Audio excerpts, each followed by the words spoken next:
The show starts in 10, 9, 8, 7, 6, 5, 4, 3, 2, 1, go. Here are the things to do to avoid getting or spreading the coronavirus. Always wash your hands thoroughly with soap and water. Carry with you and use an alcohol-based hand sanitizer at all times. Avoid touching your face unnecessarily. When you cough or sneeze, do so in a bent elbow and not in your hands. If you cough or sneeze on a tissue, dispose immediately. Endeavor to wear a face mask when you go out. Dispose of the face mask properly after use. Should you feel unwell and show symptoms, call the NCDC and follow their instructions. Stay safe. Maintain social distance. Fidelity cares about you.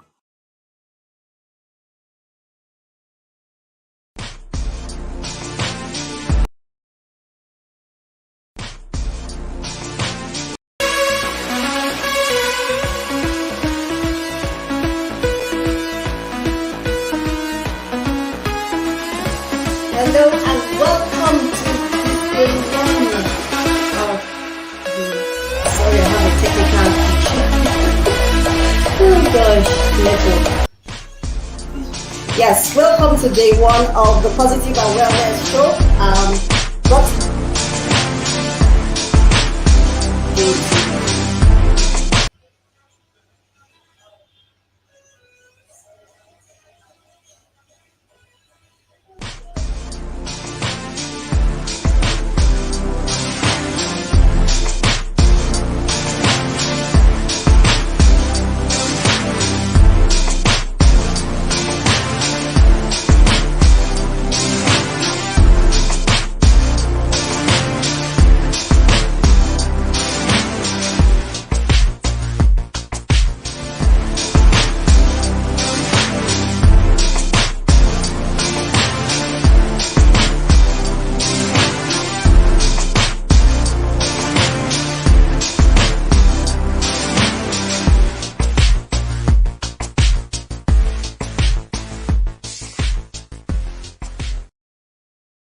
Okay, sorry about we had some technical glitches. So welcome finally. I hope you can hear me. If you can hear me, just make a comment on the comment box that we can hear you.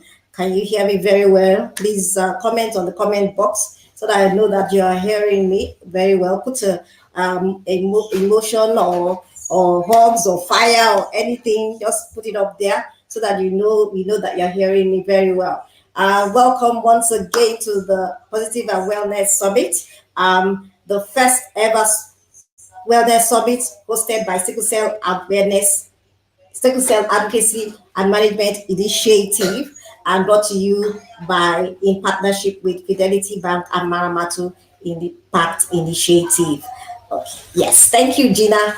Thank you, Dosumu. Thank you, Aisha Dosumu. Thank you. And today we're going to start off with a very, very interesting topic, something that is very dear to my heart, because I see that eating healthy is important as much as we take medicine. In fact, it's much more important than taking drugs or any kind of use to improve ourselves. How well we eat is also important.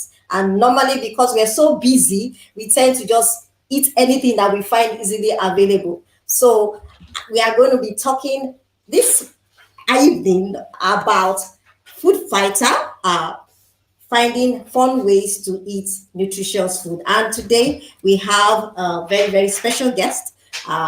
She's somebody who is well known to Nigerians especially, and I would run her bio and bring her on.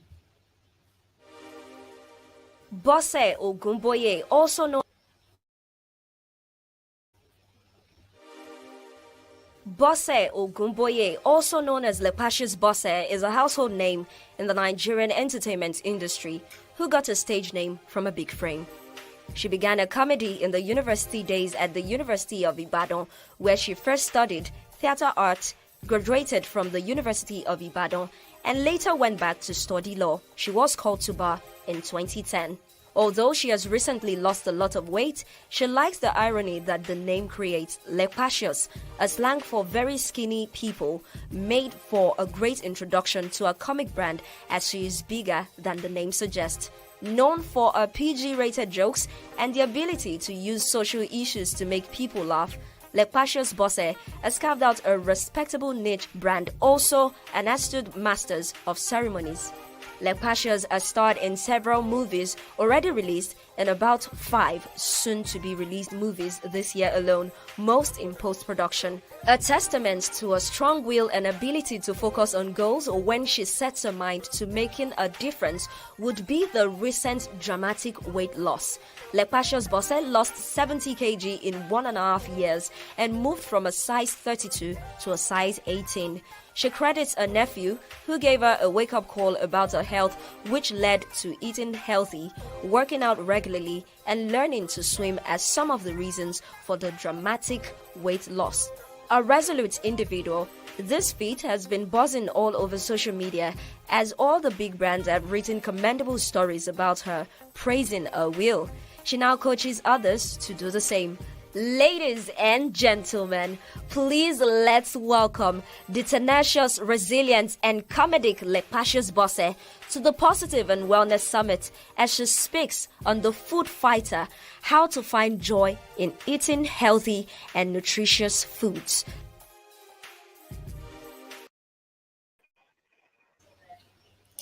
Hello. Thank you. Welcome. Finally, you're here. Great to have you on this special. Yes.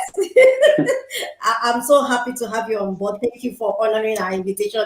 I know you have so many things that you do, but I'm very passionate about this subject, and I said, who better to talk about it than Lepacious herself, especially considering your story. So I hand over the platform to you, ladies and gentlemen.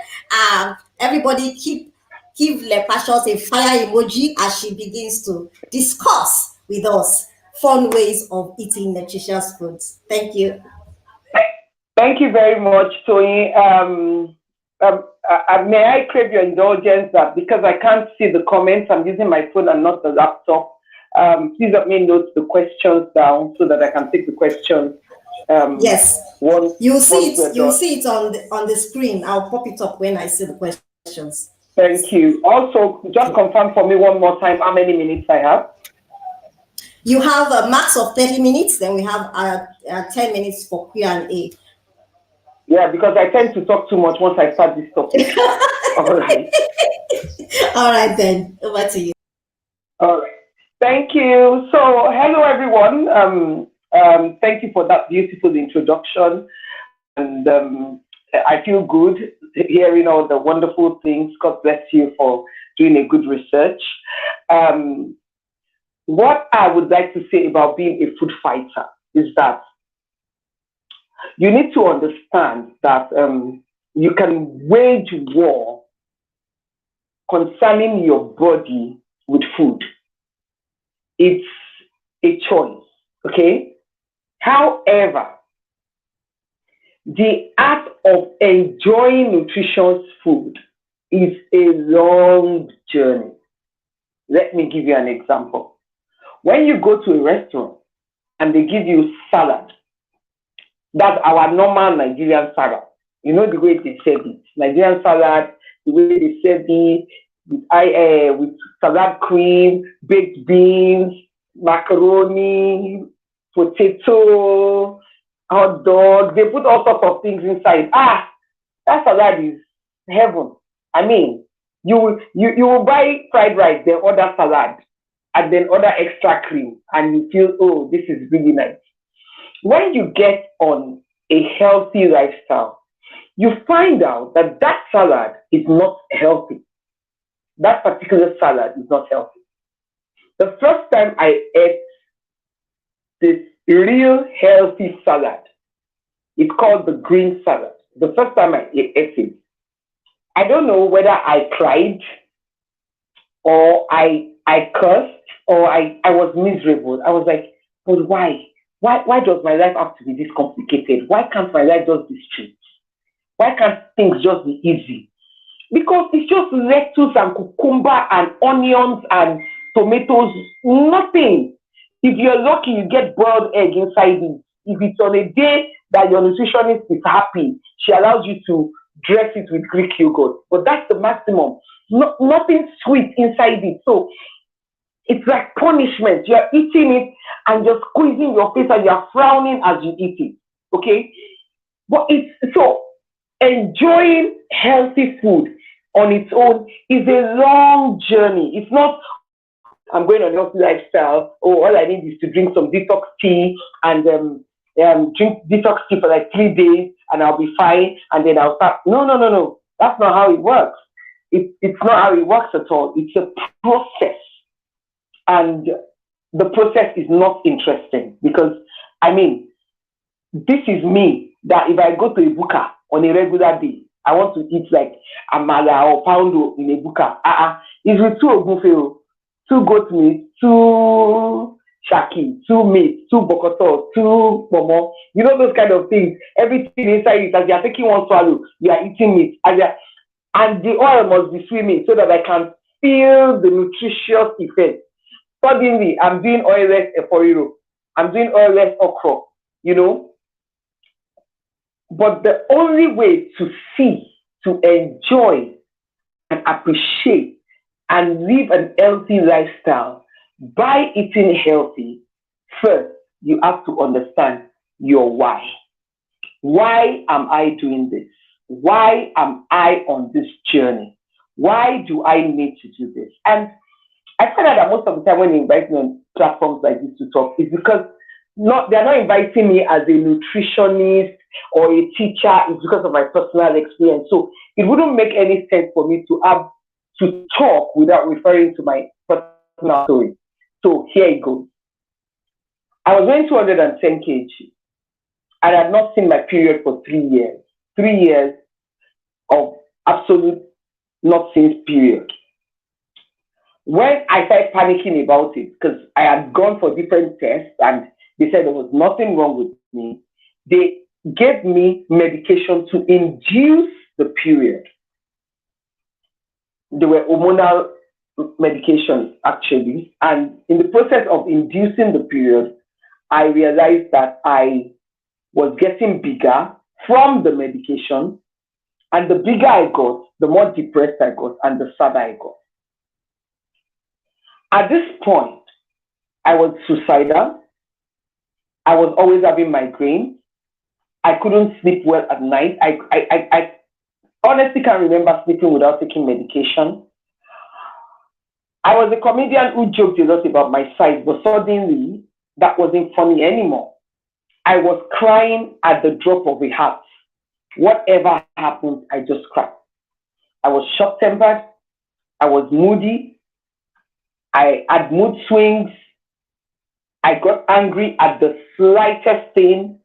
I was losing my mind and I was going crazy. I will be in my house.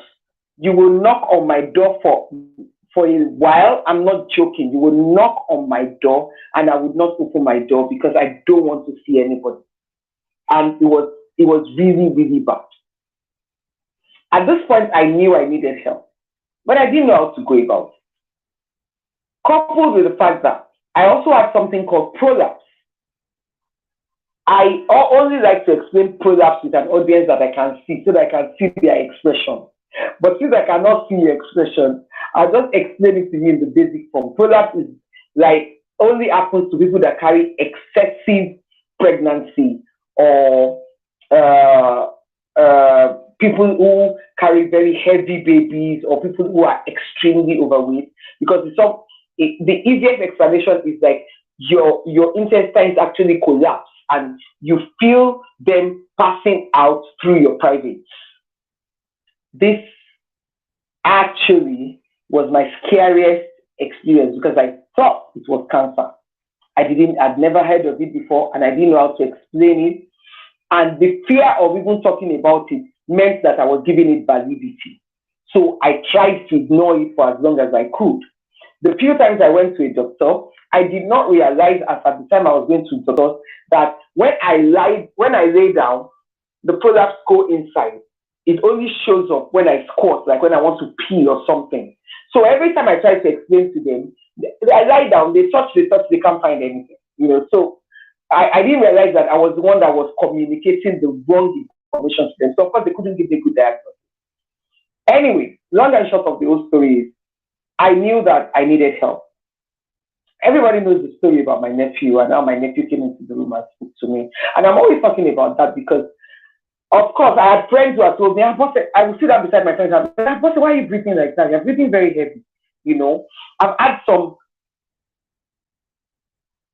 sad experiences, like the one I posted on Instagram some time ago, and people were just talking and all that. When I would enter into the plane and I cannot use the seat belt, and then the embarrassment of having to ask for an extension and all that. I've had all those shameful, painful, humbling experience of being overweight, and I don't even consider I wasn't overweight, I was obese. And I always tell people, there's a difference between overweight and being obese. If you're overweight, you're still okay. I mean, you're plumpy, you're chubby, that's still nice, guys like that. When you are obese, even you, waking up in the morning, you wake up with a sluggish feeling. I remember waking up in those days and I'm like, oh no, I made it another day and I made it. Oh, but why? I wish I didn't make it. Why now? Oh God, why didn't you just allow this process to go like this? It was that bad. But gradually, as time moved on, I was going crazy into depression. I mean, my family members noticed and all that, and my brother was like, oh, come over to Namibia, come from holiday. And that was when I was in the room. And this story is so interesting because my nephew was not in the room with me. The door was closed. So for him to come into the room, a 10-year-old boy, and he said, Auntie Bose, are you sleeping? And I said, no, I'm just lying down here. And he said, are you all right? I said, yeah. He said, you're breathing funny. Now, for a 10-year-old boy to know I am breathing funny, and the door was not open, my breathing was happening that fast, because he came close, he came to check me, and he actually had the look of fear on his face, like, this woman, what's wrong with you? And that was when the first time I felt the need to leave. Because me, I already considered that, it's to die now, let's go die, So I was eating to die, let's just eat and die, Now, when you know why you're wise, it will be easy to understand your heart. You already know that you have to do something. Because I remember the first time I went to the doctor in Namibia and the nutritionist in South Africa, and the two of them said the same thing without knowing each other. And they said, give yourself 3 years to lose weight. 3 years. And I'm thinking, I came all the way from Nigeria for you to tell me 3 years? You can't give me some pills, some magic tea, something that everything will just go like that, and I will just be okay. And they said, no, it's a process, and you have to follow through the process. And I remember the first time my nutritionist gave me the meal plan, and I looked at the meal plan, I busted into tears. Because everything must be measured. And if you are going to eat 50 grams of beef, you must measure the raw one before you cook it. So you can imagine how small it will be when you finish cooking. Everything was measured. The good things were this tiny. As far as I'm concerned, the sweet things were this tiny. The veggies and everything was this big. I was like, what kind of life is this?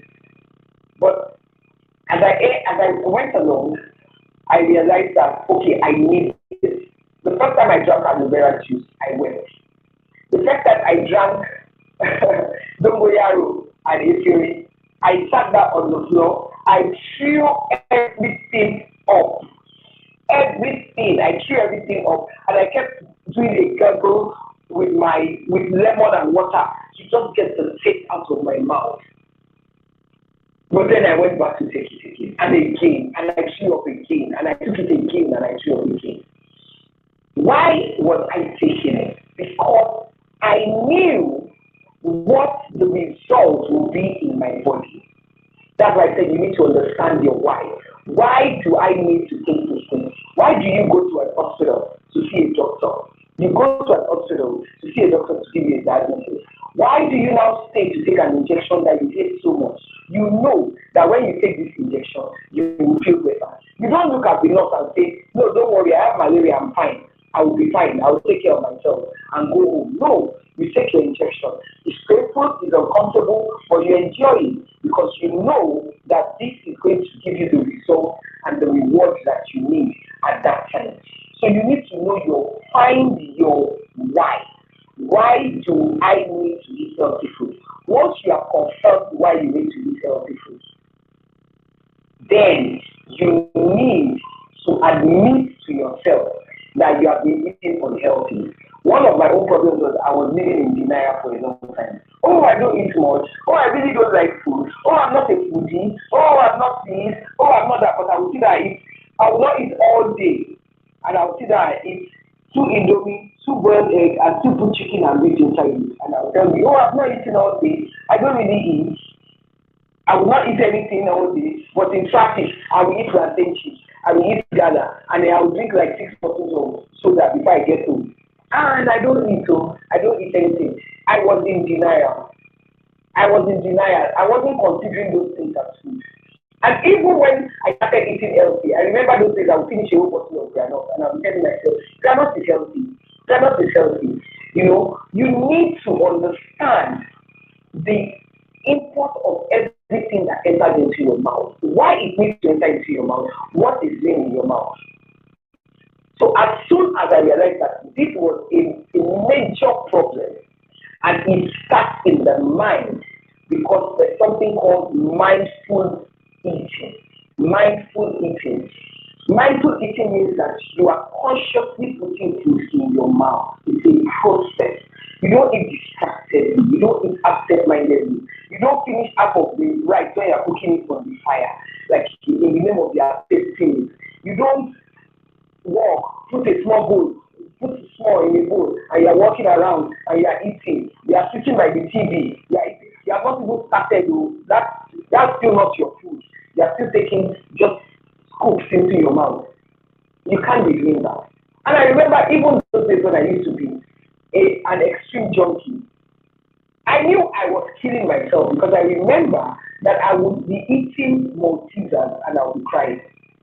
I'm eating it and I'm crying because I'm telling myself, you're destroying yourself.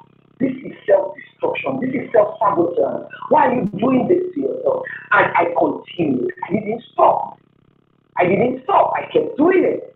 And that, for me, that was the highest level of self-destruction. Because you know what you're doing to yourself, but you can't help yourself. That's when depression has gotten to the point where even you're out of control. If you need help at that point, get it.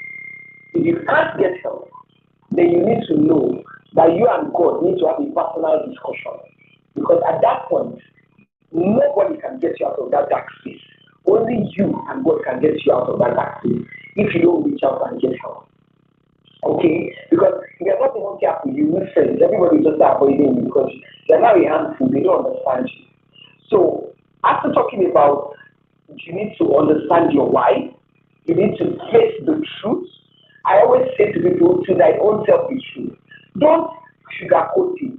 Don't make it sound like, oh no, I don't eat much, but I like my food with lots of veggies beside it and lots of protein. And don't make it into drama. I do smoothies, and you're doing smoothies, and half of the smoothie is banana and pineapple.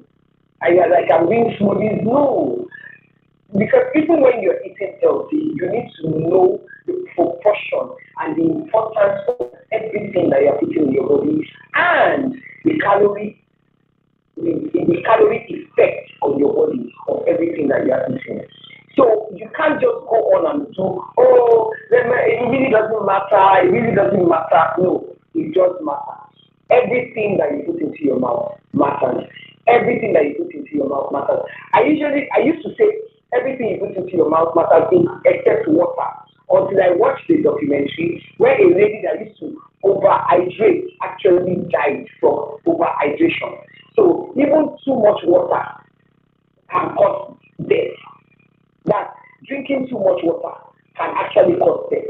So you cannot go on a mindless mission of how things enter your mouth, especially in Nigeria, a country that we love food. I watch Nigerians at parties and I'm like, oh my God. In fact, if you are my client and I know you are at a party, I like to sit in a corner and watch you eat when you don't know anybody is watching you. And it's scary the kind of things we serve in Nigerian parties.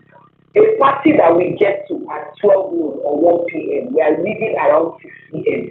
About 6 hours or 5 hours. In that one party, there is fried rice, there's jollof rice, there's ewagon, there's asaru, there's ofada rice, there's amala, there's pounded yam, there's grilled fish, there's grilled chicken, there's roasted corn, there's waffle and ice cream, there's fruit salad, there's vegetable salad, there's pasta, there's in one party. And people don't understand that all this variety is so that different people can eat different things. No, one person will sit in one place and say, oh, it's a party. From small chops, we start. And because it's a mindless eating, you're watching people dancing, you're watching people move around, you finish with pop, by the time you finish your pop, you tell yourself, then you push the spring rolls away and say, I don't want, after a few minutes, you put it back to yourself again and eat again. It's mindless, you're not thinking about it. And the more you're not thinking about it, the more instinctively you begin to eat. So one of the tricks that my nutritionist taught me then was never to eat unconsciously. So even if I'm going to drink gari and epa, even till now, I put it on a tray, I put the gari, I put the granite, I put the water, I put the bowl, I put everything on a tray, and I sit down on a table and I actually eat. Because if you don't eat it that way, your brain registers it as a snack, it's not a meal. Your brain is not acknowledging it as a full meal. You know, so you're still expecting to eat later. But when you put it into a process like that, you consciously sit down and eat. I remember those days when I first got started, I actually used to put off the TV before eating. So I am concentrating on every spoon that enters into my mouth. I am eating consciously. Another thing is you need to eat slowly. It takes at least 20 minutes for your brain to process that food has entered into your body. And if you are talking and you are eating fast and you are gisting and you are drinking wine as you are eating it, before you know it, you are eating more than what you would eat. I remember those days, they will serve you food at a party or at a gathering. So this is too much. Can you reduce it? They'll say, no, just eat. Just eat and leave the remaining. If I remember those houses that we go to, if somebody will eat whatever is remaining, and then before you know it, you have finished the food. Why? Because it's right there. So I never used to allow anybody to do that to me. This is too much. Reduce it. In fact, I had to go and get a bowl. I wish I remember to put it, bring it for the. But my bowl for eating was about this size. So everything that I'm going to eat, I use this to measure it, and I never go back for a second take. So it's not even about it's my house or it's not my house. No, you need to measure it in your head, and you know what you're putting into your body. Okay. Now, my nutritionist was South African, and the foods that she wrote for me to eat were things I didn't know or understand. You know, over there, their pap is like what our own fufu is. So if I see pap, I'm thinking it's okay. So I have to check the menu every time and look for the nearest thing to it in the Nigerian system. Now, because I did not have a choice, I still have to tell my nutritionist what I'm eating because, of course, you submit your report.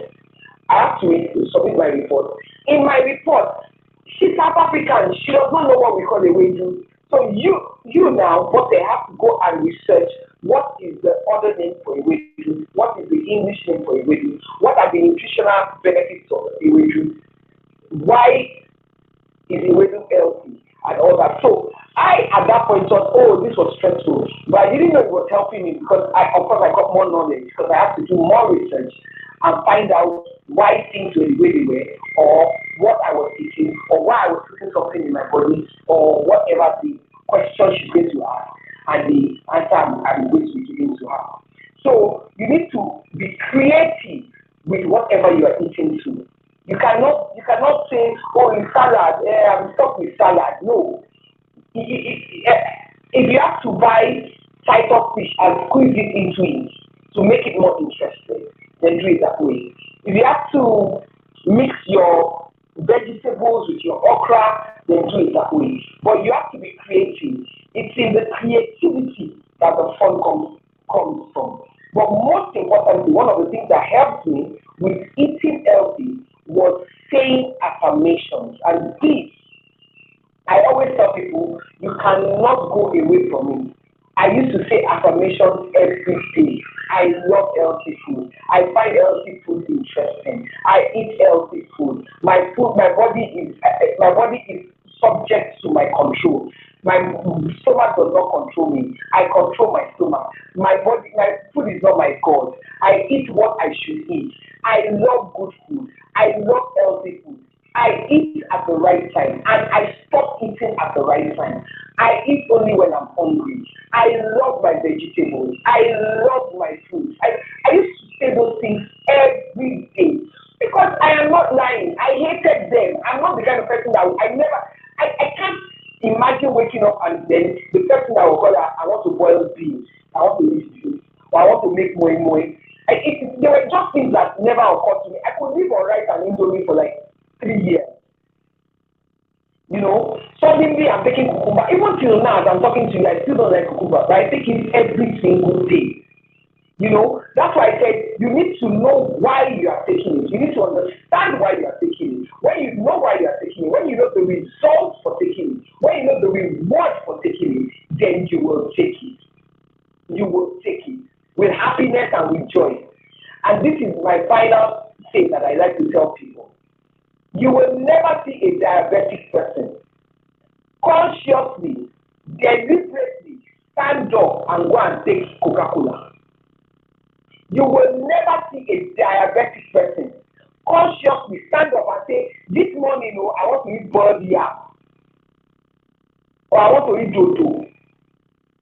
The joy and the power to make that decision has been taken from them by diabetes. So every time you are eating healthy, you need to know that it is a time of celebrating the gifts that God has given you, that it is your choice to eat healthy. Sickness has not made that decision for you. Circumstances has not made that decision for you. Condition of life has not made that decision for you. You have made that decision to say, oh, I am going to eat steamed veggies today. But the person that has diabetes, that decision has been made for them. They cannot even say, today is my cheat day. You have the privilege and the opportunity to still have a cheat day. So it's better to make hay while the sun shines and eat healthy so that sickness is not the one making the decision for you, so that you can still have the opportunity for cheat days later. Thank you.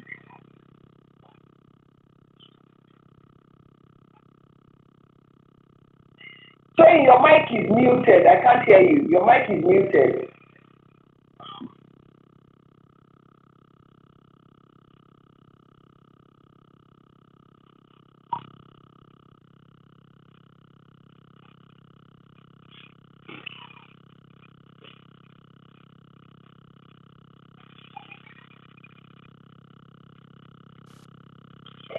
Okay, I can't hear you, but let me see if I can read the chat. Can you remove your mic? I think there's something wrong with the mic. Can you hear me? There's a buzzing sound. Oh gosh, you've now locked herself out. Oh dear. All right, while she's trying to log back in, if you have any questions, please post your questions. We're getting ready for our next speaker. In fact, she's already here. Aha. Yes, sorry, we've been having a buzzing sound from your end. So it was a bit, but we had quite a bit of it. We didn't want to interrupt you. You should have interrupted me now. You should have interrupted me now. But we had. It's just that it was a buzzing sound. Oh gosh, no problem. I don't know where the buzz is coming from. Yeah, I think it was the headphones. I think maybe there was a contact issue. So guys, if you have any questions, post. I've not seen any questions yet before she goes. One thing I wanted to talk about while they are trying to do their question is when it comes to eating, I hear people say, after all, because I spoke to somebody about eating healthy, it's good to eat healthy. The person said that after all, something will kill somebody at one point. Yes, I've heard that so many times. I used to say it too. So how can we, because people say that eating healthy is expensive. They have this mindset that to eat healthy is expensive, that Nigerian food is not healthy, so you have to go the Oyibo way, which is a bit more costly. How far is this true? And if not, what are the basic things that one can do on a regular basis with a basic Nigerian meals that would at least help us in going forward with our health? Let me give you an example. People say that because that's what they want to believe, okay? The healthiest food is anything that comes from nature. So even the Oyibo food that they think is healthy is not healthy. Our food here is the healthiest because we grow. We don't use artificial this, artificial that to grow anything. Yeah. Okay. Anything, I tell people, the safest food is anything that does not have an advert. Anything that does not have advertisement. I've never seen anybody advertising plantain on TV. Plantain, yam, gari. Anything that is not produced in a factory is healthy. Okay? You need to just know how to eat them. When I was growing up, there's a soup in my village called black soup or the black soup. Okay. The Niger Delta people eat. It's like pepper soup, but everything is green, made from efirin, moringa, everything blended together. Then they use fresh fish to make it. I hated it growing up. The only reason why I used to eat it that time is only the rich people in our family eat it, our daddies and all that. So they used to use the real agile sauce to eat it. So you now say you want, they will give you go and remove the fish and eat only the fish and return their soup to them. You understand? When I started eating healthy, I realized that this soup, if I start calling it detox soup, it's our soup. You don't even have to go too much to the market. Just go to your backyard and cut the veggies, blend everything together and make soup. You understand? Yeah. Beans. Soak your beans. Soak your beans for like 5 hours, or you soak it overnight before cooking. That way, you don't have heartburn. People that will tell you, when I eat beans, I have heartburn. The gas has gone off. Everything that causes heartburn has gone off. So if you soak your beans before you use it to do moi moi, or you soak it before you cook it, you don't have any problem anymore. Some people say, oh, what if I parboil it? It's not the same. Soak it. Go and Google the word called sprouting. I soak rice too. Soak your rice. If it's possible to soak it for like 2 hours, soak it before you cook it. Soak it, drain it out, boil it. So it reduces the acidity that is inside it. And then that way you are able to more healthy and digest them properly. So, and then people keep saying, oh, eating healthy is expensive. And no, do you know how much they sell okra in the market? Okra, you can buy okra of 200 naira. You don't need tomatoes to be inside okra. You chop onions together, you chop small onions together. You don't even need to have oil. You put everything together in the pot, stir it together, you put Titus fish inside it, you're finished cooking. You're finished cooking. Yeah, exactly. So you have to be intentionally creative to find out what are the ways you can use in creating these things and enjoying them. But Nigerian foods are the healthiest foods and the safest foods to eat. The most important thing is reduce the carbohydrates, increase the vegetables, and celebrate the protein. That's all. No, I like that. Celebrate the protein. Yes. That's what I always tell people. I said the carbohydrate. Actually, your carbohydrate is supposed to be a feast food. That is the size. Yes. But we pack carbohydrates. Yes. We pack carbohydrate like it's going out of town, and that means that the vegetable is exactly. And that is why I said celebrate the protein, because the protein is just supposed to be featured in the food. But people, you see people with a bowl of protein. I think in Nigeria we feel that shows that you are rich.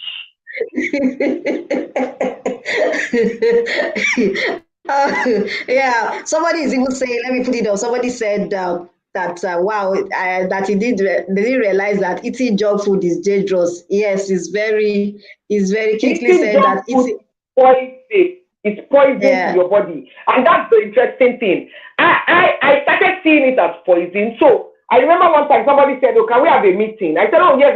Okay, she said, "Let's meet at Domino's." And honestly, for a fraction of a second, I was like, "Where is that?" Like I couldn't remember anymore. Because in my head, I've fixed it as poison. If you know the damage these things are doing to your body, you will avoid them. You will avoid them. See all these sausages that you are eating, all these sausages that they say British breakfast, sausage. I'm guilty of that. I'm telling you, bread, sausage and bacon and everything. Well, when I travel and I'm at breakfast and I really look around and there's nothing else to eat, maybe once in a while. But generally, everybody knows me. Even if I'm in a 5-star hotel and there's nothing that is healthy, I'll take my boiled egg and tea or coffee. My boiled egg and coffee. You won't even know how dangerous some milk products are. Some milk products are. Anything that you see that they say is like yogurt. Yogurt like milk yogurt. Anything, all these things, they are crazy dangerous. And they have plenty sugar. They hide the name. They hide the name of sugar. There was something someone gave me at the gym 2 days ago. They call it oat biscuit. Oat biscuit. It's tiny like this. I even took the picture. I said I'm going to post it online. It is this tiny. And they said it is oat biscuit. They said it in a bag. So the person gave all of us at the gym one. So somebody said, "Oh, this is good. It's a healthy snack." I just jokingly, I didn't think about it. I just said, check the nutrition details. And she found the and she said, "What?" I said, "What's that?" She said, "Energy. Every time you see energy on a food label, it means sugar." Say energy, 2,700 and something. In that small, I think the thing is this tiny. Yeah. Now, because they are written oat on it, and they are saying it is oat fiber and it is healthy, you will sit down and eat 6 and say it is a healthy snack. And you will not know how much damage you are doing. Yeah, exactly. Exactly. Yeah. I was just saying this morning I woke up with pain in my hips and I said, I was wondering why am I having my pain in my hips? And I now remembered I succumbed to eating gari with sugar. Oh, Last night. oh, I was like telling myself, oh, oh, Toy, when did you go and take sugar in the gari? You are just taking the gari like that, like you normally do. But I just, sometimes you just exactly. have this craving. That's why I'm glad we're having that next topic on the magnitude of sugar on our body. Thank you so much. We're about to, it's already 4:55, Yeah. so we're going to have our next guest on. And I'm so glad that you're able to come. We've learned, I'm sure we've learned quite a bit, and even those people who are going to watch the replay will still learn some more. And I'm sure we'll be doing a lot of stuff as time goes on. Thank you once again. God bless you. Well done, Tony. You have always been amazing. How you get the energy to do the things you do, the time to do so many things. You are always busy. I don't know how you put all these things together. You are amazingly Yeah, organized, so well put together. I celebrate you. I thank respect you. you. You inspire a lot of us. God bless you. God keep you. Thank you very much for having me. Thank you very much. Thank you. All right, guys, I hope you're able to take something out of it. So if you are on YouTube, just share the link to your friends because they are missing. There are a lot of stuff you can get. I know that people always have this mindset that, oh, healthy living is a boring thing. It's more about making money and all that. But if you are not healthy, no matter how much money you make, you spend the money in the hospital and then you'll be giving the hospital free money. That's all. So, so the next guest, we're going to be having our next guest, and I would introduce our two guests with their bio, and then I'll hand you over to our moderator for the fireside chat. Before still to come, we're going to be talking about the sugar rush effect with Oluseye Aderonke of FD Naturals and Essential Oils Limited. So there's still so much more to go. Don't leave. We'll be right back after I do the bio of our guests.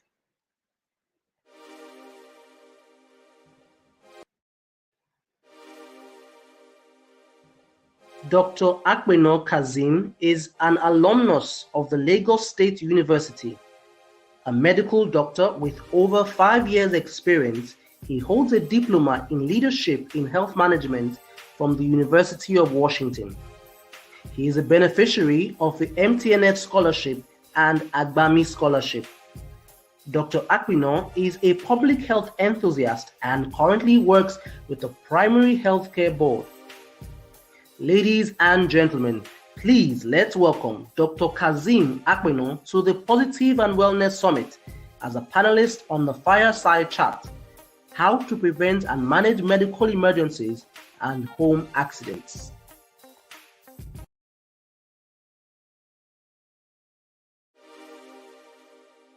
Pharm Mojisola Aladesanmi is a 1991 graduate of pharmacy of the University of Jos, Plateau State. She has a wealth of experience under the tutelage of one of the most astute retail pharmacists in her earlier years, late Pharm Mrs. W. O. Kuti, which prepared her to run her own retail pharmacy for 7 years, now Olive Heights Pharmaceuticals Limited. A dynamic visionary and relentless hard worker, she's a member of Pharm Alliance, a body founded to equip pharmacists with cutting-edge information and training to excel.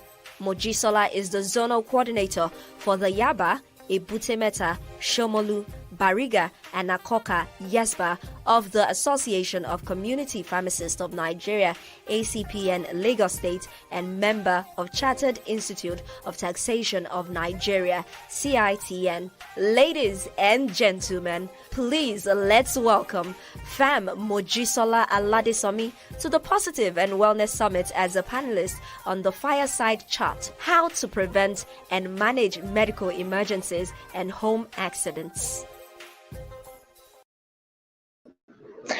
All right, so I'm not the one going to moderate this event. I'm going to hand you over to our moderator, who is Oluwatobi Olaito. He's our project manager at Sickle Cell Advocacy and Management Initiative. He's also a coach, and I'll hand you over. He'll introduce himself properly, and then have you go on onto the chat. Thank you. Hi. Toby, how are you? Hi, I'm doing great. How are you doing? All right, thanks. How are you So doing? I hand you over and you moderate. All right, thank you, Miss Toyin. Oops, log on. I think yes, you're back on. All Sorry. right. All right. Yeah, thank you very much. It's great to be here, and I've been having a swell time listening to the first speaker about the power of positive affirmation and how you should know your why and how you should eat mindfully. So, right now, we're going to go into the next level, and I'm going to be discussing with two amazing people how to deal with one of the greatest factors that causes stress amongst people. So I'm glad to be here this evening. And as we bring them up, I have the honors of having a doctor and a pharmacist discuss the burning topic, home accidents and medical emergencies. These look trivial, but they are one of the greatest stress causing factors to people because nobody plans to have injuries, nobody plans to have accidents. So, how do you prevent and eventually manage all this kind of unforeseen incidences? So, first of all, I'm going to bring up Dr. Adedeji Apena. He is all right. Dr. Apena is going to join me first. He is a doctor that works with the Primary Healthcare Board, and he's one of our wonderful volunteer doctors at SAMI. And I'm also going to bring up pharmacist Oluwabusola. She's a lovely lady. I've known her for so many years. She's a pharmacist with distinction. And tonight we're going to be joying together. All right, you're welcome, Dr. Apena. Thank You're you. It's my welcome. pleasure being here. You're welcome, Thank you Pharmacist so much. Mojisola. Thank Thank you so you. much Good for evening. thank you so much for availing us this time to share with our audience how to prevent and manage medical emergencies, especially home accidents. Thank you so much. So we're going to start with this research update. It says 80% of basic accidents happen from the home, and injuries are said to be the leading cause of death among children, young adults, and the elderly, especially in the home. So let me start with you, Doc. What causes home accidents? Why do we have home accidents? Let me start with you, Doc. All right. Actually, there are a lot of factors responsible for home accidents. Mm, More often than not, it's something that is happens involuntarily. Of course, nobody plans to have an accident, but that's right. either by error of commission or omission, it tends to happen often, especially when one has kids around. So it's not inevitable. But hopefully, as we go through this course, we'll be talking about how to prevent some of those things, and then if it does happen, how to manage them before we eventually present at the hospital, which is hopefully, if it is what's got within, it's a major thing that will be the ultimate destination. Great. Lovely. Lovely. Thank you for that introduction. Now, going to the pharmacist, because most people usually resort to pharmacist before they go to the doctor. So, can you tell us what are the common home accidents that we have? And why do people normally go to the pharmacist first before doctors? All right. Uh, All Good right, ma'am. evening. Thank you so much. Um, okay. I would say that the pharmacist is the most accessible in the healthcare team. I need you to Mm, remember that the pharmacist is the most accessible. Before somebody will rush to the hospital, before they will attend to them, they will just look around, at every corner, on every street, there's probably a pharmacy. So because we are the most accessible, people will come to us first. So I think that's basically why people will get to us. We are okay. the most accessible in the healthcare team. All right. So, what are the most common home accidents you guys meet on a daily basis? Okay. Pharmacist We Mojisola? see. Okay. Yes. We see things like maybe accidents, Okada accidents, burns. We see accidental injection of drugs. We see maybe things like for me, things like it's not only injuries that I regard or classify as emergencies. Okay, so somebody comes in, has a baby who has been running stool, has been vomiting. For me, that is an emergency. Okay, so that is an emergency. Oh, somebody walks in and checks his blood pressure in the pharmacy, and I'm getting 198 or 220 something over whatever number. For me, that is an emergency. So it's Wow. not just the injury, that is an emergency, and we need to move fast. So they will come right, to so us, yes, they'll come yeah, to so us taking, first. So when you recognize such things, you know that you have an emergency on your hands. all right, so that's a very good twist to this discussion, because at what point does an accident become an emergency? Because there's this issue with accidents. Without knowing, they build up stress in people, and stress can lead to so many other diseases.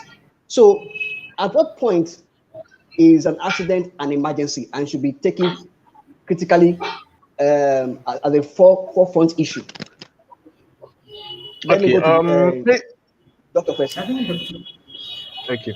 All right. Yes, doctor. Basically, emergencies, any accident, like I said, accidents are inevitable as we go about our daily life. But anything that becomes a threat to life or yeah. becomes what's it called? Becomes life threatening, like I said earlier, it then becomes an Okay. emergency. And if adequate care is not provided at that time, can lead to ideally permanent or what's it called? Permanent damage or loss of life. That becomes an emergency. So that's at that point. So So, one has to, yeah. so this is a very good, because different forms of accidents happen, and some people just overlook it. Maybe it just fell down now. It will be okay. But as I was doing a study, I discovered that even if somebody falls down, one should look at some factors to know whether that issue is just a normal accident or it has become a threat to life. So, going back to pharmacist Mojisola, what are the symptoms that people normally show that this is an emergency when they come to your pharmacy? Okay. I think the first thing you need to know is that talking about emergencies, accidents, and things like this, it's a teamwork. A pharmacy does not handle emergencies. We know our limits. But what we do as pharmacists, what we will do is number one, probably take the history from the client or from the patient. Oh, what happened? How did he fall? What did you hit your head? Was there, if it's Okada, how did it happen? So that way, you have an information, and then if you are working, which we ought to do, we work in collaboration with the medical doctors or with the hospital. And probably we are calling and we are sending a patient down to your place. This and this and this is what he has told us, and we feel that these are things we believe would help in managing this patient. I'll give you a practical example. I once had a lady come in. It wasn't injury. I know her. She's a known hypertensive patient. I don't know her to have a history of diabetes. But she just came, the husband brought her and said, look, I feel funny. I just feel funny. So that morning, it was good that I was the one that was there, because I know that if any of my pharmacists was there who are younger, they may not know. And because I know she has a history of high blood pressure, I said, Madam, please, can I just check your blood sugar? So I just did, and I you will be amazed. I had over 300, the value. Wow. Immediately, Yes, immediately I called the Federal Medical Center. They are not far from us. I know a doctor there. And I said, look, Dr. So and so, please, I'm sending a patient. Are you on duty? Is there anybody in the accident and emergency ward that I know? I'm sending a patient to you, this and this and this. So immediately I just did a referral note and I gave it to the husband and they rushed her down there. You won't believe it, when they got there, the doctor had to tell the husband, go back and say a big thank you to that woman. So because she didn't go home, she was admitted. It was so bad. So and she'd never had a history of diabetes. So for me, when you're talking about accidents and emergencies, it's not something that should be handled in the pharmacy. But the pharmacist must know his or her limits. The pharmacist must be able to collaborate with the other healthcare, team members, especially the doctor or the medical center. You must have a collaboration. It's not something that can be handled. I'm amazed sometimes people come to the pharmacy and they have injuries and they are sutured. I don't believe that is proper. I don't believe that is proper. I'll give you another scenario. I had a mother coming with a baby that had been running stool, and my pharmacist was about to give an anti-malaria, and I looked at this baby in the hands of the mother. The baby was half sleepy and was just, and I'm like, I asked the mother, has your child been sleeping? Has she been in this position for a long while? And she said, yes, she's not. And for me, and I looked at my pharmacist and I said, my dear, can you move this patient? We already have an emergency. It's not the time you are giving a drug. A baby that is barely conscious cannot take anything down.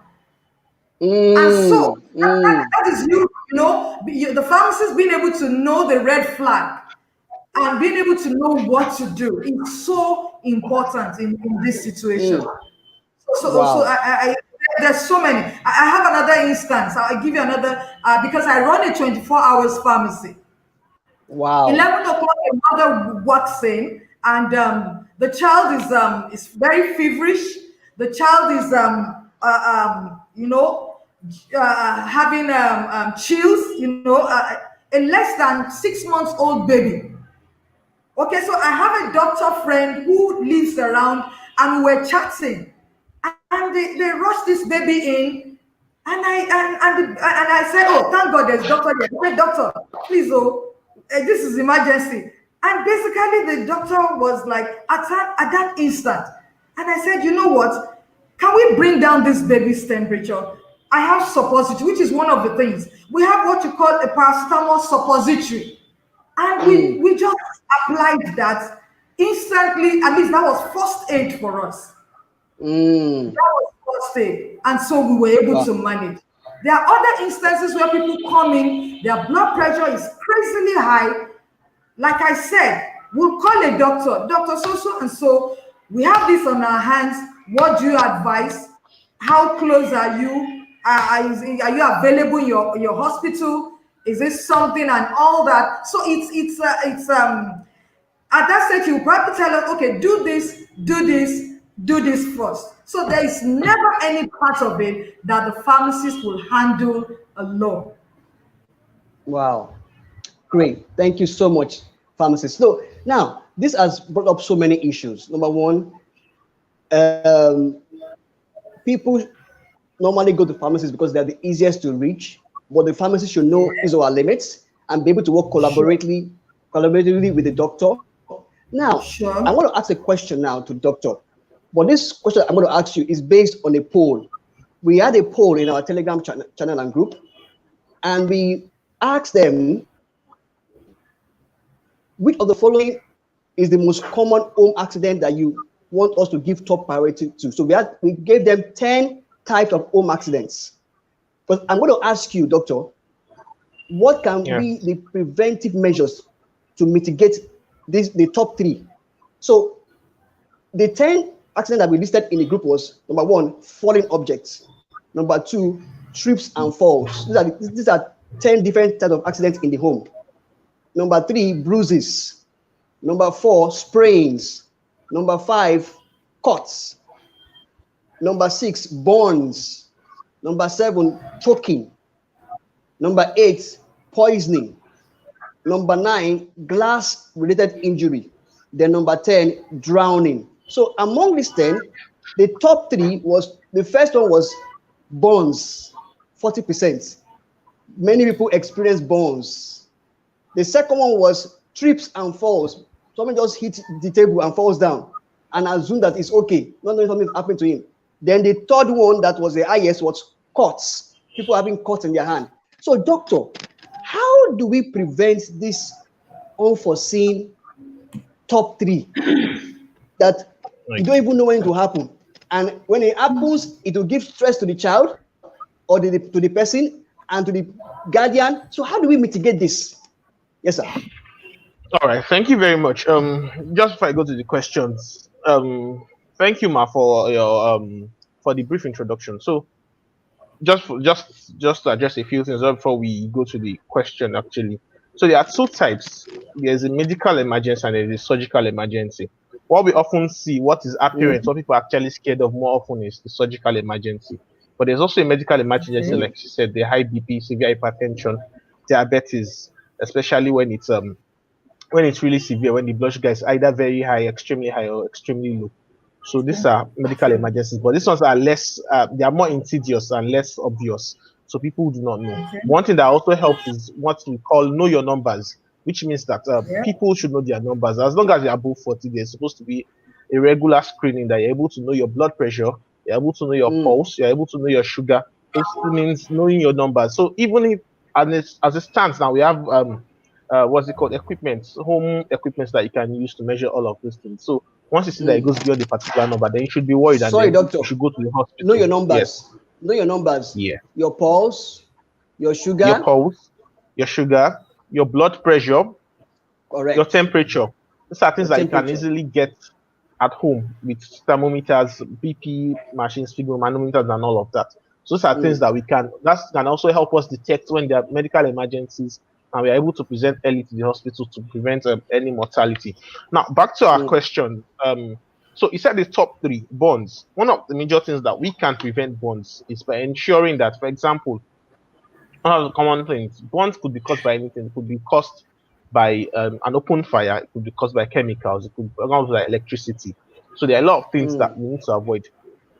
At home, electrical burns is very common. So there are things that we should do to avoid some of those things. This includes ensuring that our sockets, our lights, electrical outlets are not overloaded. For example, if we use maybe a socket, it shouldn't be overloaded with too many appliances. If it's a heavy appliance, it should be connected individually to an outlet. So all of those things are important. Then ensuring that we don't have our appliances are in optimal conditions. If an appliance is malfunctioning, it's important that we change the appliance or call a professional person to look at that.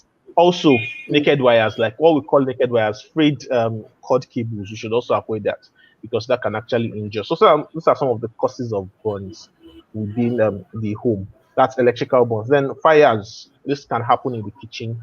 As you ensure that things that are flammable are taken away or taken far from the fires, especially when children are around. And easy access to a fire extinguisher is also key. That is for burns. Now, for the next one, which is falls, like you explained. Now, there are a lot of things. So generally, the rules at home is that, okay, for example, when there is a spill on the floor, either from water, oil, whatever it is, it's cleaned up instantly.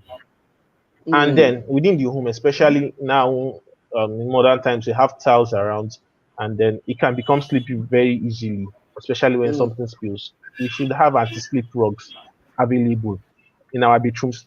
Something that's very common that also happens. Maybe you go into the bedroom, you want to have your bath, and then you sleep on the on the ceramic, and then somebody hits his or her head on the floor, and then it could, from there, something as simple as that could actually become a serious emergency because the person could have a brain bleed from that. So in your bedroom or that have that are tiled, you should have an anti-slip rug. That also helps to us Anti-slip rod. prevent. Wow. Yes, that helps to prevent falls. Also, within the home, when you have stairs, you have make sure that you have railings that are dependable. That while you are working, it's not just enough to say yes, I can walk. Anything can make one slip, but if you have external support by holding on to the railing, also helps to stop you from. It helps to break your fall and then prevents it from worsening whatever injuries that you might have.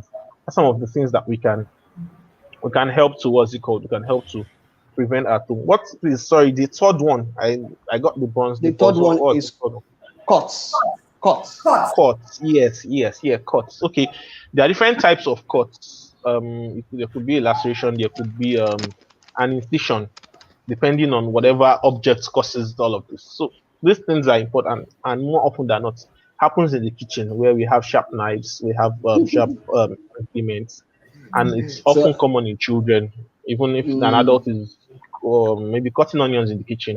So things like this, we should avoid them, especially when we have kids around. We keep this where we out of their reach, whether we keep them in cabinets that are locked, keep them above something they can reach with their hands. So all of these and things also help. sorry, sir. Yes. Another Yeah. notorious cutting agent is when you are cutting your nails. Do you Yeah. use Yes. razor or Yeah. nail cutter? Yes. Of course. Of course. The best thing to use to cut your nails are nail cutters. Because when you use a razor, Correct.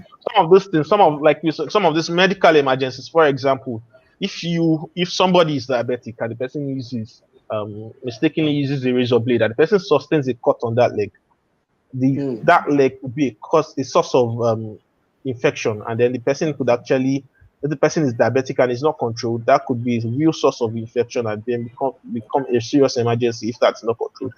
So it's important that we mm, use the nail cutter anytime. So we use the right implements or the right equipment for the right task. So using a razor blade, yes, I know mm. it's common, but it could really be dangerous, especially in people that are diabetic. So that's some of the ways that we can help to prevent them. Now, Wow. I don't know if I should go on to management now or should I stop here for now. Wait, we'll go to management shortly. So, thank you Okay. very much, sir. So, let me go. Let me go to pharmacist Mojisola. We have some minutes more. So now, looking at what Dr. Apena said as preventive measures in the house, but at times we cannot. We might not be able to stop accidents because there are accidents. You don't prepare for them. So, how do we come about the right first aid box in the house? What should be number one, should every home have first aid box? Number two, what should be in those first aid boxes to be the first response to any emergencies? Thank you. All right. Yes, ma'am. Every home should have a first aid box. I said every home should have a first aid box. All And right, ma'am. with the last yes, every home should have it.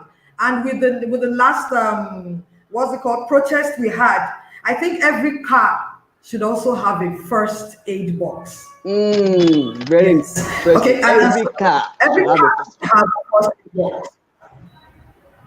Every Mm, car should have a first aid box. Okay, so wow. what are the things that we expect in a first aid box? Basically, Mm, things to treat wounds, like your cotton wool, your antiseptic, your gauze, and other. They're just little things, methylated spirits. Just it's the list is not it's just the basic things to clean wounds, just to clean it. It's not you don't okay. expect to have something to suture in it's just the first aid to stop the bleeding. So those are the basic things: your gauze, your scissors, your antiseptic, your methylated spirits, iodine, or the tincture of benzoic compound, and all that. Just little things for wound dressing. So those are the basic things you should have. And in the home, like I said, the emergencies now, sometimes it may not just be injury, and we keep saying that it may not just be injury. So Mm, outside the bonds, cuts, and all that, what about somebody who is going to toilet, there's diarrhea. You should have, it can happen in the night. So in your first aid box, there's nothing wrong with you having an ORS, there, Wow. something to rehydrate the patient. It's important. Or you have Very, food very poisoning important. overnight and things like that. So it's important that you have that. At least one way or the other, you should keep. You should have analgesics, basic one, paracetamol. You should have in your first aid box, at least to take care of pains and all that. So those are the basic things.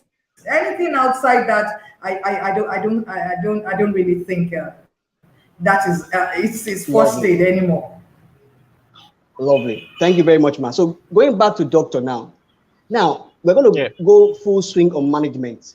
So, like, I get the top 3 injuries that people have in the house, and on the issue of trips and falls, so people just assume because they fell and they are okay, then there's no need to visit anywhere. But from a study I did, if somebody falls and after they fall, there's dizziness, there's drowsiness, that means there's something wrong that is beyond what they're just seeing. So, doctor, how do we manage home accidents? And at what point should they move from the home to the hospital for further management? All right. Thank you very much. So, like I said, the key word here is when it becomes life-threatening. But it's sometimes, like I said, for example, medical emergency, like I said, could be difficult. It would be difficult to tell you if it's become life-threatening, because a lot of people, for example, you have people that are really hypertensive and have been off drugs for a while, and then they say that okay, they feel a certain way when they know the blood pressure is high, and that's a very, very it's a very, very dicey situation, because there's really no way. The body has been designed to counter when these things happen. So you tend to think that you're okay, whereas you might not be well. So now management, like I said, the most common ones are surgical ones, and that's why we can see a lot of them. That's why they are the ones that, what's it called? They are talking the chat here. So, for example, if one has a burn, the burns could be it could be subsequent to different things. Like I explained before, you could have electrical burns, chemical burns, even cold burns from an open fire. All of those things. But what is key, most importantly, is what part of the body is affected. One, what's the extent of this burn? Now, so whatever burn it is, the first thing one should do is try to get, for example, if it's an electrical burn, the first thing is whoever is going to give the first aid, is supposed to administer the first aid, must ensure that he or herself is not a source of danger to the person, and there's no source of danger to that person that's supposed to give the first aid. For example, if there's an electrical burn and then the cause of this electrocution is still in active use, for example, you connect an appliance to the outlet, and this appliance is still on, the person that wants to give first aid can also be electrocuted. So the first thing before attending to that patient is to disconnect that particular appliance or whatever the causative agent here is. Then that's the first thing. Then secondly, you ensure that you are well equipped. You get gloves so that you do not introduce germs either from you or infect yourselves, because you don't know what the person might have, so you don't infect yourself. One thing is to ensure that if whatever burns it might be, you put the parts of the body under running water, cool running water, not cold, cool one, just the normal cool running water for about 5 to 10 minutes.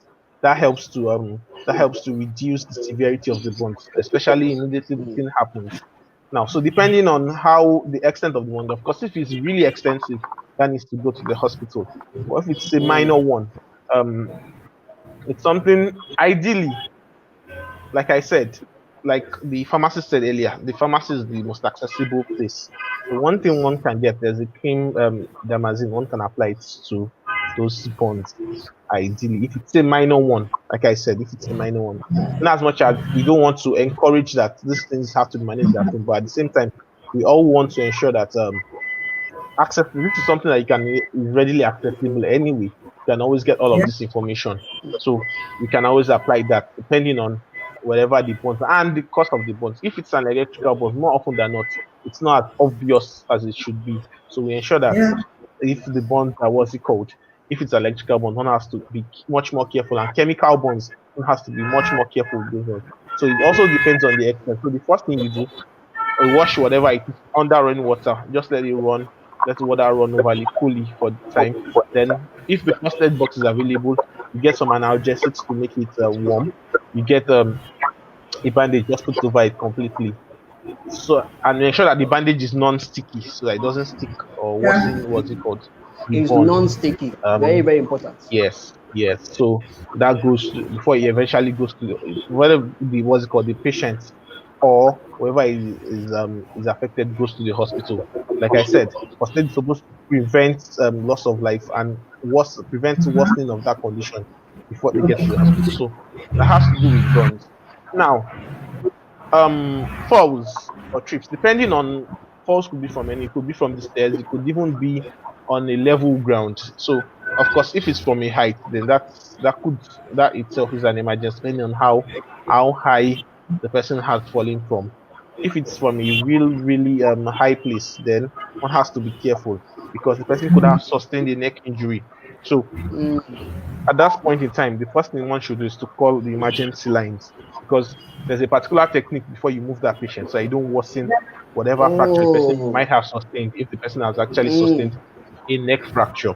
Now, if it's on a Mm. level ground, for example, I give an example earlier on, if the person sleeps in the bedroom and the person hits his or her head against a solid object, if the person feels dizzy afterwards, person needs to go to the hospital as soon as possible. If the person feels loss of sensation in any part of the body or loss of movement on any side of the body, that is also an emergency. It could be due to a brain bleed, anything of that sort. So that person goes to the hospital as soon as possible. Even if the signs are not instant or they are not immediate, one has to also ensure that one is also on top of the matter and ensure that if there's any worsening of the condition, if it's something or depends, for example, if the sites of the fall, it becomes increasingly, it swells increasingly over time or becomes bigger than what it is. For example, somebody hits his head and then it has as the day goes by, it becomes bigger. Then of course, the person has to go to the hospital. Then lastly is that of cut. So like I said, it also depends on the part of the body and the extent of the cut. If it's a minor cut, the first thing one has to do, like I said, it has to wash the cut to prevent what's it called, germs from getting into the Them from getting. particular part or the injury, and then one has to control bleeding as much as possible. One of the major things, if it's an external part of the body like the hand, one has to raise that place to reduce the bleeding, and then one can get a clean cloth and wrap it what's it called, lightly over that place to reduce the bleeding and ensure that the cut is not left open before the patient presents at the hospital. Then when the patient gets to the hospital, doctor in charge would be able to assess the severity and then actually do what's it called, do the next what's it called, a necessary intervention in such cases. So I think I've been able to have answered some of them. So if there are any other questions, if there is anything I've missed, maybe in the course of our discussion, if I remember, then I'll chip it in. Okay. Awesome. Mr. Toby, are you with me? Hello, Mr. Toby. Hello, I Mr. hope we Toby. don't, Mr. I hope we don't have an emergency on our hands. I hope not. I think Toby has The screen is frozen frozen. temporarily. Okay, let's ask some questions. Some people are asking questions, so I'll put it up and then we'll answer it. Yeah.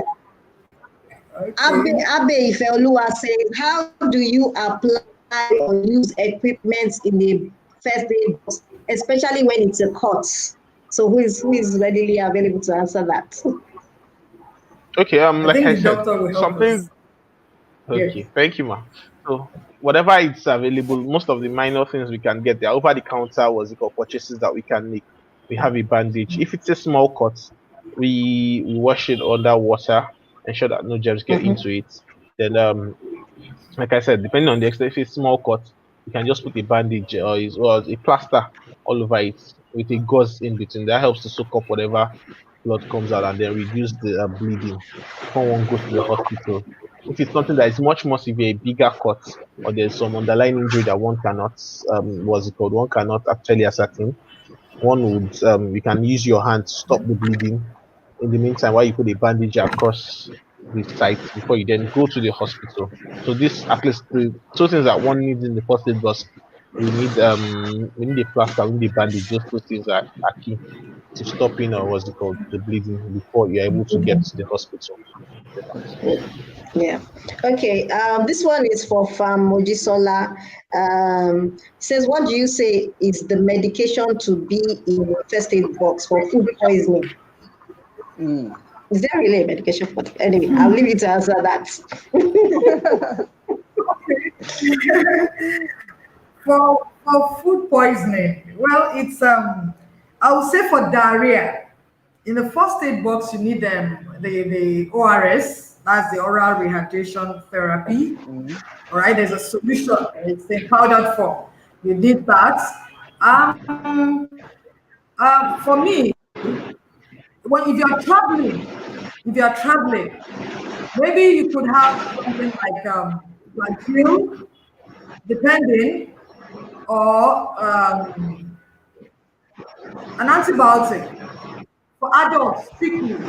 But I'm always very careful about having antibiotics in your first aid box, because you shouldn't use antibiotics without it being recommended by a doctor or without the advice of your pharmacist. So for me, I think the basic in your ORS will do fantastic. And I've come to know natural remedies that will help with food poisoning. One of them is ginger. It does so well. I'm talking from experience. Wow. If you get ginger and you're having food poisoning, just wash and take a bite is just enough. Can get to a pharmacy or to the hospital for proper follow-up on that. So the natural remedies I would recommend with ORS. I don't always like to encourage you having antibiotics. Yeah, exactly. All right, Dr. Apena, on this same question I'll ask, because some people take something like Imodium. What do you think on that? If like when you have diarrhea and after doing the ORS, some people also take rather than take Flagyl, they take Imodium to stop the stooling and stuff like that. And then there's also the vomiting medicine. So what is your thoughts on that? Yeah, actually, there are numerous things that can actually cause stooling and vomiting. So we more often than not we generalize everything as food poisoning, and in some cases we could have real emergencies from actually vomiting and stooling. But one thing the pharmacist has said, which is key, is we need ORS, especially for children. One needs ORS. It is key in stopping, because one of the common complaints that children come to hospital with is diarrhea. So it helps you what the ORS does basically is to rehydrate the person. Whatever the person has lost via stools or vomiting, the ORS helps to resolve or helps to rehydrate the person, so that the person doesn't go into shock. When the person goes into shock, that becomes an emergency. So it helps to prevent emergency. Now, using Imodium, all of those things, ideally, these things should not be used without a doctor's prescription.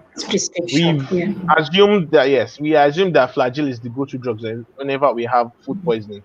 Like the pharmacist said, it doesn't actually help. Yes, it's wrong, because it's an abuse of antibiotics. One. Also, it also could mask something that is much more severe than the food poisoning. Somebody, for example, has a serious abdominal condition. One of the common signs would be for the person to present with vomiting or diarrhea. When a person uses those drugs, they tend to mask the severity of the disease, and then it gives a false impression to the doctor. So it really does not help the diagnosis of the doctor. So it's important that we avoid using those drugs routinely or randomly. Yeah. So Thank you so much. Thank you. Our time is past spent. Thank Our next you. guest is supposed to be on. There's a question from somebody, but I think I'll just suggest to the person to go see a doctor. He's suggesting what kind of antibiotics is more reliable. I wouldn't recommend us giving you a particular antibiotics. I always say go to the doctor and let them make sure that you need it and it's the relevant one, because no antibiotics works for it's one or everything, should I say. So let's do it that way. Thank you. Thank you so much, guys. Thank you, Thank Dr. you. Apena. Yeah. Thank you so much, thank you so much, ma'am. Mojisola. Thank you, Toby. We will now Thank you. get ready to go to our next guest, who should be coming up. So thank you so Thank much. you very much. It's been a pleasure. Thank you so much. All right. Thank you. Yeah, same here, Dr. Aquino. Thank you, ma'am. Bye Thank you, bye. ma'am. Thank you, Thank Toby. Yes, ma'am. Thank you, ma'am. Thank you. You guys are All doing right. a Thank you great very job. much. Thank you Thank so you, much. Mr. Lee. All right, ma'am. All right, guys, we'll be back shortly after this. You won't want to miss the sugar effects. Here are the things to do to avoid getting or spreading the coronavirus. Always wash your hands thoroughly with soap and water. Carry with you and use an alcohol-based hand sanitizer at all times. Avoid touching your face unnecessarily. When you cough or sneeze, do so in a bent elbow and not in your hands. If you cough or sneeze on a tissue, dispose immediately. Endeavor to wear a face mask when you go out. Dispose of the face mask properly after use. Should you feel unwell and show symptoms, call the NCDC and follow their instructions. Stay safe. Maintain social distance. Fidelity cares about you. All right, guys, welcome back. We're going to have a special guest. And before I introduce her, I'll bring up her bio. Oluseye Aderonke Dibia is a certified holistic health practitioner, the CEO of FD Naturals Essential Oils Limited. She is a graduate of Industrial Mathematics from the Federal University of Technology, Akure. Her journey into natural health started in 2016 after she lost a family member after being diagnosed of an ailment that was caused by the accumulation of chemical substances found in processed foods. Oluseye saw a greater need in the health sector and decided to explore. She started using natural alternatives personally and also for family and friends, with the feedbacks which were positive. It further reinforced her resolve to keep pushing a dream of getting people off pills using nature. She is a firm believer that there is nothing nature cannot cure. She loves to read and research on nature and the amazing wonders and benefits embedded in it. Her mission is to help people get off pills using the gift of nature. Ladies and gentlemen, please let's welcome the Dibia, Oluseye Aderonke, to the Positive and Wellness Summit as she speaks on sweet things are made of this, dealing with the myth and reality of the sugar rush effect. Yes, welcome. Thank you so much for being on the show. Got me teary. I follow you on Instagram, so it's like I already know a bit about you. Glad to have you here, and of course, she's going to be talking about, because this is another topic I'm already passionate about. When I learned about it in health coaching school, I said, no, a lot of people need to understand the importance of this issue, and so she's going to be talking about sweet things and many things. So over to you. All right, good evening, everyone. It's my here, and just as I've been introduced, my name is Onyia, called the Dibia. Okay, so I know that our time is fast spent, so I'm just going to dive right into the topic of the school for today. So they told me to talk on the sugar rush effect, and this topic is one topic that is, how do I put it now? We don't shy away from it, but I think a lot of people do not really know what the sugar rush effect. They don't know what the side effects are, right? I know that we all, as it were, we grew up having sugar as one of our staple foods. You want to drink gari, you had sugar. You want to take tea, you had sugar. You want to take practically anything, we add sugar. However, what we do not realize is that this sugar that we are taking is doing us more harm than good. All right, so what really is the sugar rush effect? Is it a myth? Is it a reality? Okay, so sugar rush is a myth. It is a reality. It actually does happen. But because we don't think about it, we are not conscious about it, we just take it and then we move on to the next thing. So basically, sugar rush is a sudden and brief burst of energy that you experience when you take anything that has high sugar content. The Lepacious Bose said something that there's sugar in everything that we take, especially if you are the type that takes there is sugar. And then what the food industry, what they have done is they've been able to successfully cover the name so you don't know that you're taking sugar. So they use words like energy. They use words like cane sugar. Cane sugar is not the same as sugar cane. I don't know if you got that. Cane sugar is not the same as sugar cane. Cane sugar is another word for sugar, but because these people know that, the food industry knows that they need to appeal to our mind, they need to appeal. They just put things there and then boom, you take it, you think that you are, taking something that is good for you, but you are not. Now, I can tell you this for sure because I am a sugar addict. I would take sugar not just in granulated, I would take sugar in my drinks, and I could take like 3-4 bottles of fizzy drinks every single day. Till 4 years used to be me, and I love them chilled, right? But then you look at where I was 4 years ago, right, and where I am now. The difference is massive. The difference is clear. Some ailments, some health issues that I was dealing with, right, before I, got on this journey, I no longer deal with them, right? For me, one of the major health issues that I had was severe menstrual periods, like excruciating pain. I roll from one end of the room to the other end of, I can barely do anything when I'm on my period, right? But by simply cutting down on these things, when I say cut down now, for me, it is like it was 100% eradication. I don't take sugar anymore, right? Amongst other things that I started doing. Today, if my period comes, you don't know. I don't get here anymore. I don't feel that pain. I move about, doing my duties like nothing is going on with me. Most women cannot even talk about their periods without, talking about pain. It is almost as if it's been associated, with being a woman. So we now find it so normal to have pains during our periods when really God did not design it that way. So sugar, I like to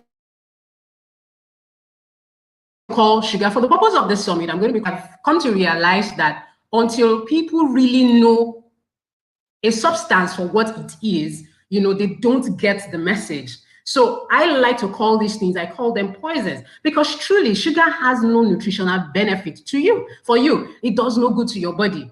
It doesn't. So for instance, when you take sugar, it doesn't have any nutritional benefit. What happens is that your teeth, the calcium, the minerals that you have in your teeth have to mix with the sugar for the body to be able to break it down. Do you understand? And that is why you'll find out that people who are sweet tooth always have dental issues. The teeth would decay, the gum, they would have holes in the gum. Their dental health is just a mess. So if it's not that the gum is in them, they're moving one tooth today, they're moving another one tomorrow, and they're wondering what is happening. That is because your body doesn't have what it takes to break down sugar. So when you take sugar, saliva mixes with the minerals in your teeth, in your dentition, mixes with the sugar, and then boom. So when you take sugar, you are gradually eroding your dental structure. That is what happens. And that is why people have issues with their dentition. That is why people have, toothache. That is why they have cavity. Yeah? That's why they have hole in the gum. And then you find out that even when you take out the tooth, you find out that it's still not, you may get temporary relief, right? You may get temporary relief, but it always comes back, especially if you keep on taking, what caused it in the first place. I like to tell people that sometimes surgery is not the solution, right? Now, not that surgery is bad, but because if you keep doing the things that you were doing before you went in for that surgery, you will find out that you'll be back to square one and be dealing with this same issue that you went into surgery for, right? So that is one of the reasons why, like, sugar is a no-no, apart from the fact that it is refined. Yeah. So for the purpose of this discussion, when I say sugar,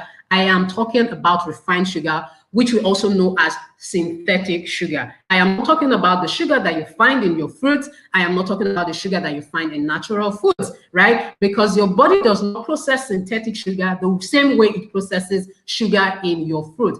For all you care to know, your body needs sugar to thrive. Because sugar literally is energy converted.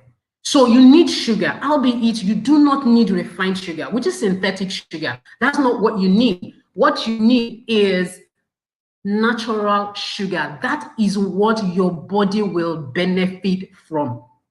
Your body will not get any benefit from synthetic sugar. Your body will not get any benefit from refined sugar. So I'm going to go into, some of the symptoms when you have a sugar rush effect. Basically, what happens when you have a sugar rush effect is that you take sugar and then it gives you a rush of energy. You go on a spiral. It's like when you suddenly eat your accelerate when you suddenly eat your accelerate pad. Let's assume that you are cruising on, let's say, 30 kilometers per hour, and then all of a sudden, you don't take it gradual. You just hit the accelerating pad, and from 30 you go to 100, right? That is a clear picture of what sugar burst is.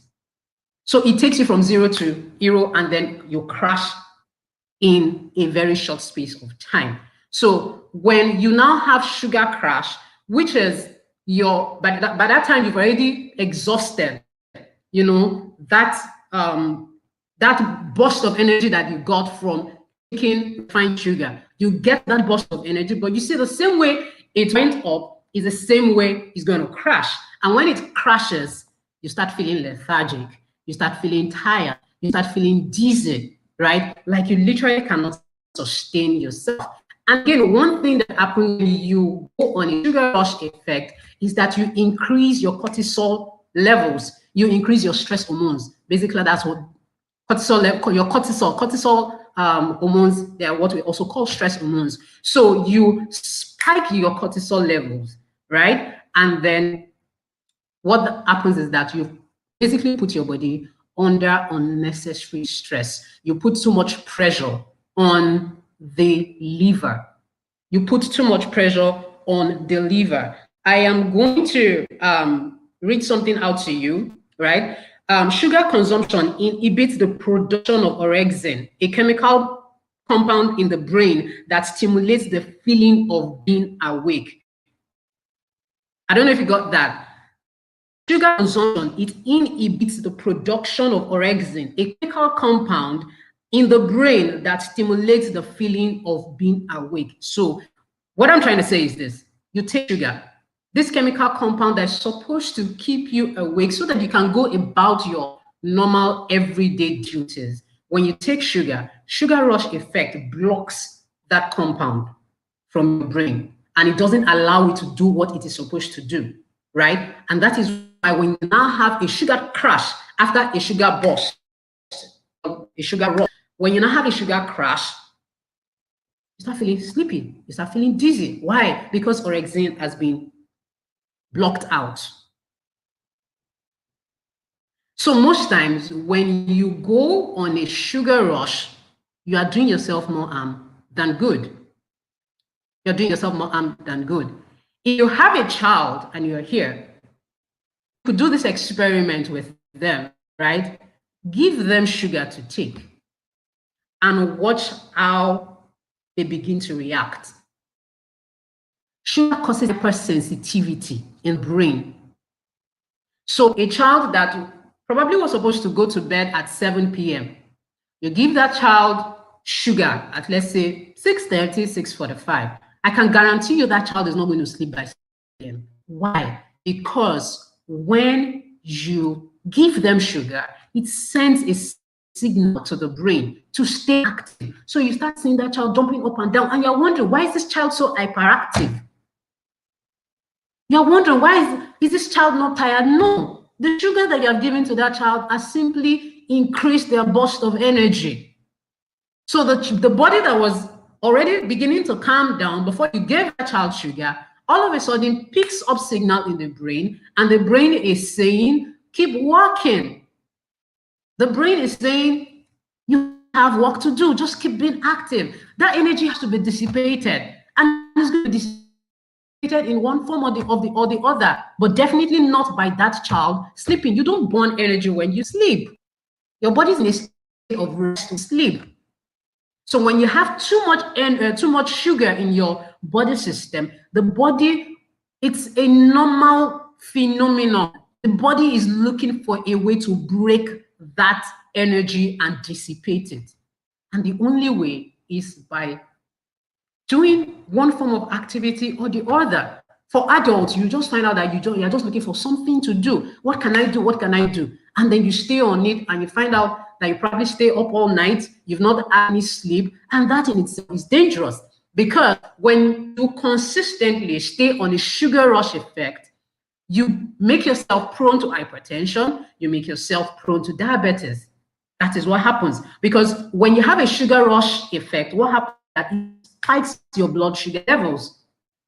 When you have a sugar rush effect, your blood sugar level gets high. Your stress hormones are released, it gets high. So invariably, when you put yourself under unnecessary stress for a long time, you are making yourself prone to being hypertensive and yourself prone to being diabetic. Remember, that wasn't the goal. You just needed energy. And this is one of the lies that we tell ourselves. Oh, I need energy. I need energy. No, what you need is the right diet. A lot of us like to go on crash programs with our body. And our body was not designed to work that way. Our body was not designed to manifest itself that way. It's supposed to be gradual, slow, steady. You don't put pressure on your body and expect it not to pack up on you one day. I like to liken the body to a machine. Let's say your car or your generator. Do you use your car? I mean, ideally, personally, I'm going to use myself. I service my car every 3 months. That's because I do that. One day, this car may break down on me in the middle of nowhere. And I know that I don't have to deal with that. So if I can do that for my car, why wouldn't I do that for my body? Your generator would not run, 24 hours a day, 7 days a week, 4 weeks a month, 12 months a year, non-stop, without you taking it for servicing at some point or the other. If you do that, one day that generator is going to crash on you, and then you will be forced to do what you have failed to do. So the way this body was designed to work, remember I said earlier, you need energy to survive. This body needs energy to move. This body needs energy to work. This body needs energy to function. And sugar is energy. But the question is, where are you getting your sugar from? I mentioned earlier, it's been 4 years since I ditched sugar. And I am not joking. You cannot give me a bottle of fizzy drinks to take today. I can't take a quarter of it. I literally revolt against it. But this was me 4 years ago. I would sit down with 4 bottles of fizzy drinks and, I would down it and not like anything. So the question is, where are you getting your sugar from? So if refined sugar is bad for you, what you do?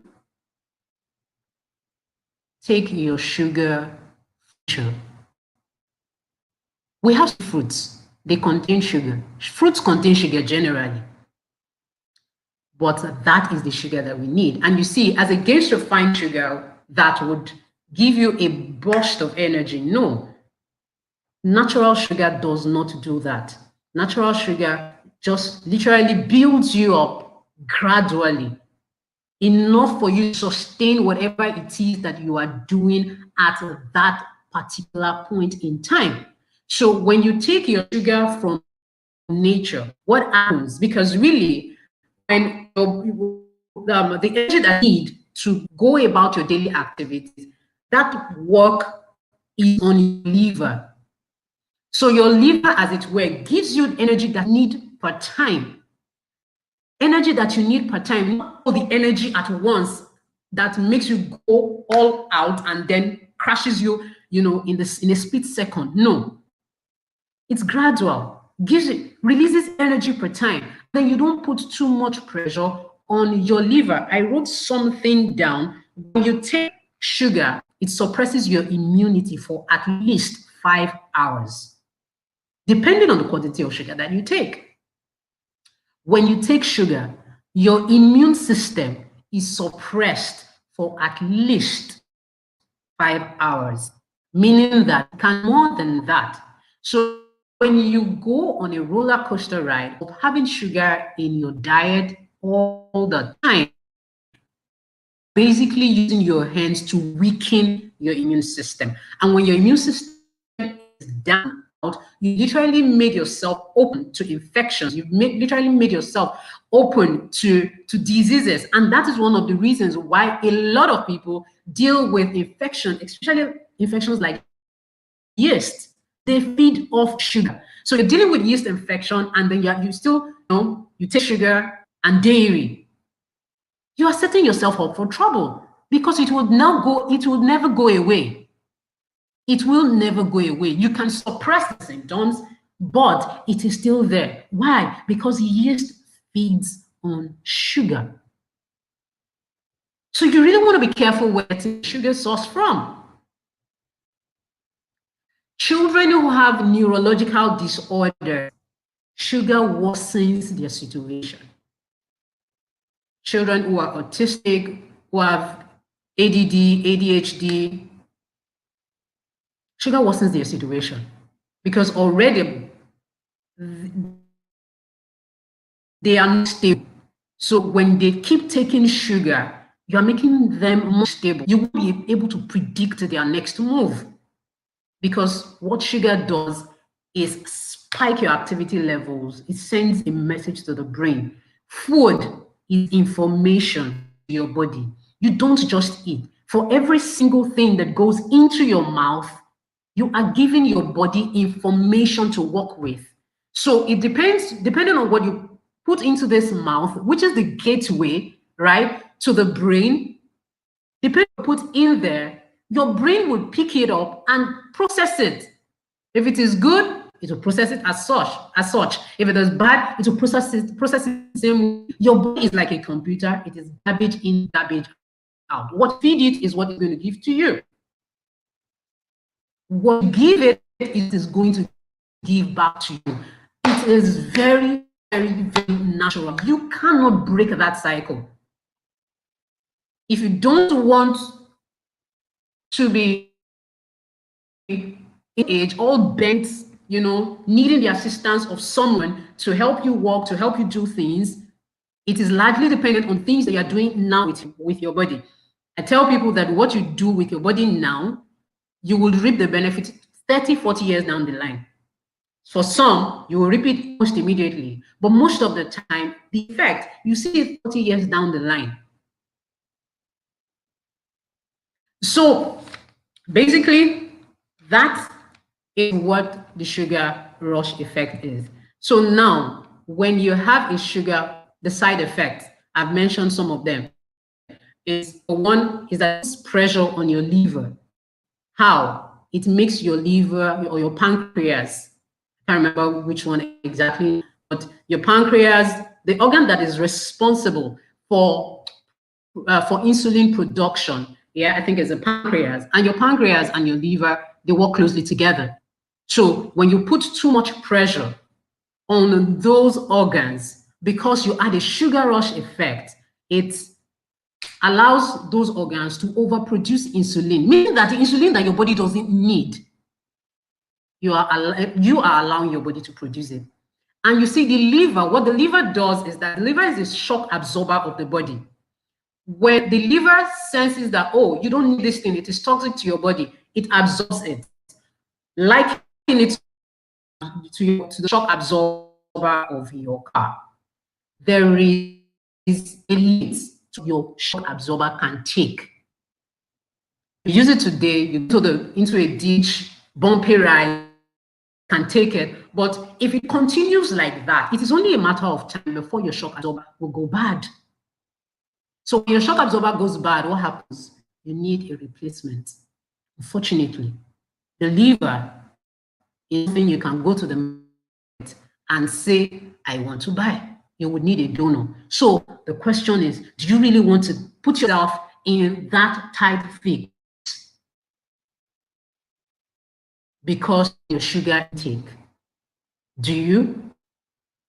Because when you take sugar all the time, you put too much pressure on your liver. Another thing, like I mentioned earlier, is that it triggers your stress hormones. Your cortisol levels get high. You start getting tired easily.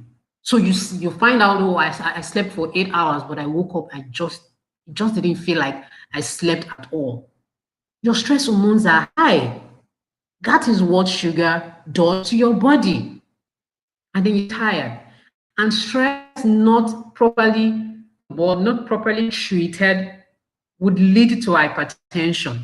Why? Because you're going to start losing your sleep after a while. When you're stressed, the body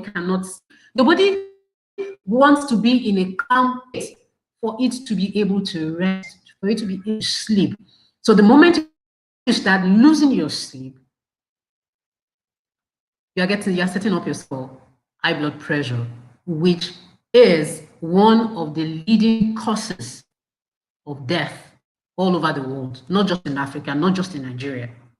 Heart-related issues is the #1 leading cause of death. And you see the unfortunate thing about heart-related issues is this: it doesn't give you a sign. Someone can sleep and not wake up, have a cardiac arrest in the sleep. It is that serious. It is a silent killer. It is a what? It is a silent killer. So you really don't want to get yourself into that position. One of the other side effects of sugar rush effect is this: you begin to have palpitations. You begin to have palpitations. Because of the rush, you begin to have rapid heart beats. Heartbeat. Palpitation is related to your heart. If you continue to palpitate for too long, it can cause a medical condition called angina, which is pain in the chest. Most people that suffer from high blood pressure have palpitations, not all. Most of them, they suffer palpitation, and that can lead to angina, which is chest pain. And the truth of the matter is, when you hear the word pain, think about it as something that is swelling. You won't see it. Oh, I have a pain in my chest, but you're not seeing your chest is not swollen. Something in there is swelling up. Pain is basically inflammation of anything. Inflammation of the muscle, inflammation of the artery, inflammation of body tissues. It can be anything. And when your heart is concerned, it is your blood vessels. When you have too much blood flowing through your blood vessels per time, it is a disaster waiting to happen. There is a certain amount of blood that your blood vessels can per time. When you make the heart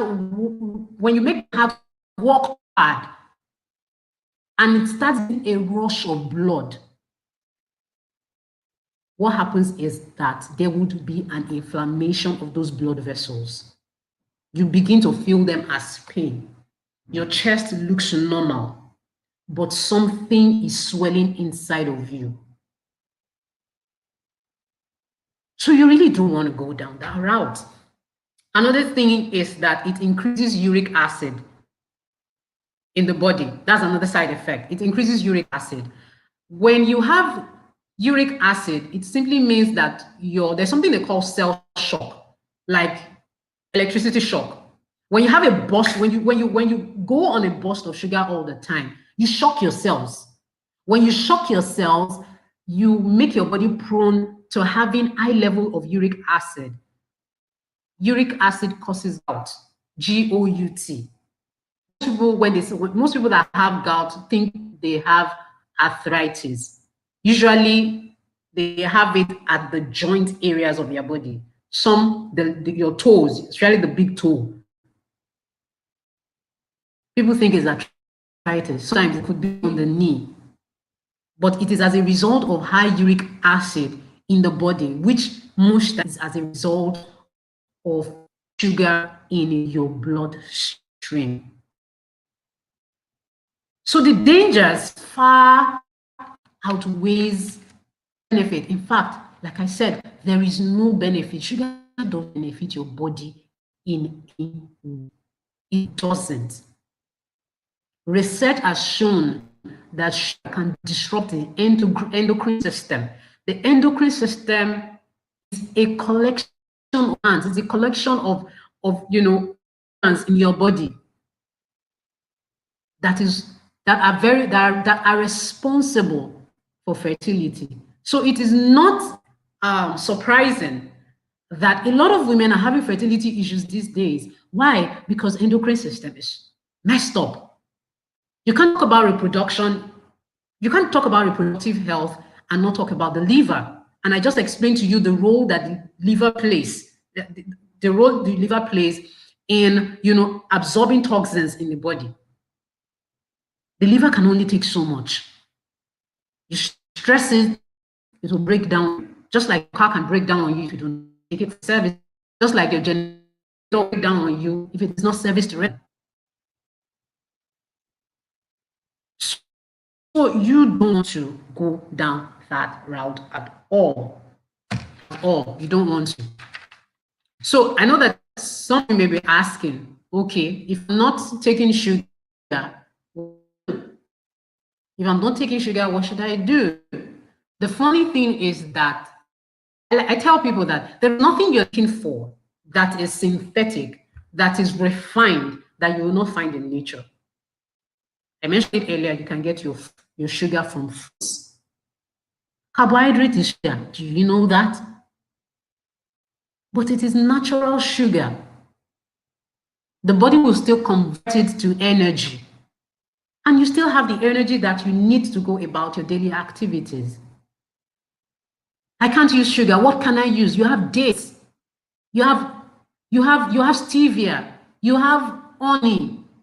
These are natural plant-based alternative to sugar. And apart from them sweetening whatever it is you are adding to, they also do a lot more in the body. For instance, dates is good for brain health.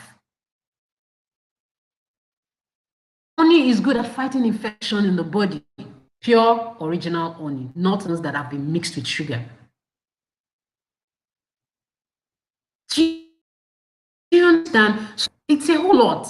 You're using them to sweeten whatever it is that you're taking, but in addition, they are giving you nutritional value for some other parts of your body. Like I said earlier, brain health, dates. Dates is very good for brain health. So when you have a sugar rush, how can you get out, from consistently staying that path? Because trust me, it's not sustainable. It is not sustainable. Number one, stay constantly hydrated. If you do these things, I'm going to be rounding up with this. If you do these things I'm about to tell you, you will find out that you do not have any need to have a sugar rush. Why? Because it has enough stored up energy that the liver can bring out and send into the body for time that you need it. Energy is stored. Your liver is like your central processing unit of the body. The liver is a lot. It is an organ that stores information. Your brain. Stay constantly hydrated. Take lots of water. When you take lots of water, you may pee. But this is the good part. When you pee, you are literally releasing toxins from your body. And that's one of the major, functionality of your liver, to help eradicate toxins from your body. So when you take in a lot of water, when you stay hydrated, peeing is a good side effect, because if you drink fluid, you should actually eliminate urine.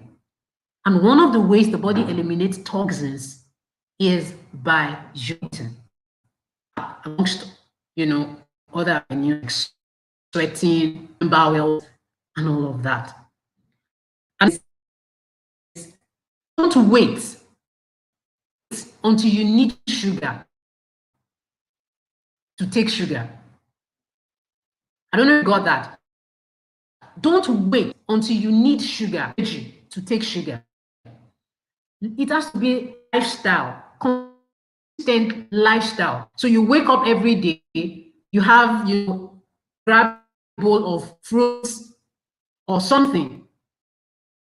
That has enough sugar in itself that your body will convert to energy, store somewhere, and when you need it, it brings it out. Eat right. Reach your stress levels. Exercise. Now, when I say exercise, I don't mean you must go to the gym and go and carry the weights and all that. As simple as taking a walk around your compound or even in your house, play a dance to it. That is exercise. You can sit down on your chair and then you are doing things like this. I'm exercising my joints, and that's the whole essence of exercise. Moving. You find out that you've been sitting for too long. Stand up and walk around instead of the elevator. Can you take the staircase? Instead of taking that bike to maybe the next 2 streets, can you take a walk? Sometimes I do it. I leave my car at home and I walk to my office. Not because I don't enjoy the luxury of driving, because I just feel like, okay, it's looking like I'm getting too sedentary in recent times. I need to do something about it. So it has to be a conscious effort. It always has to be a conscious effort. So I think with that, we can round up. I think my time is fast spent. Am I right? Do I still have time? Do I have time?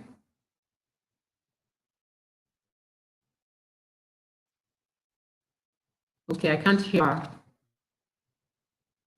Sorry, I forgot I was muted. Can you hear me now? Can you hear me now? Okay, yes, I can. I can. Okay, yes. I said you just have enough time to answer some questions. I think we still have a bit of time. Our second guest has not come up yet. So I'll just, before you continue, I'll just put up some questions if I can. The comments have passed. Okay, yes.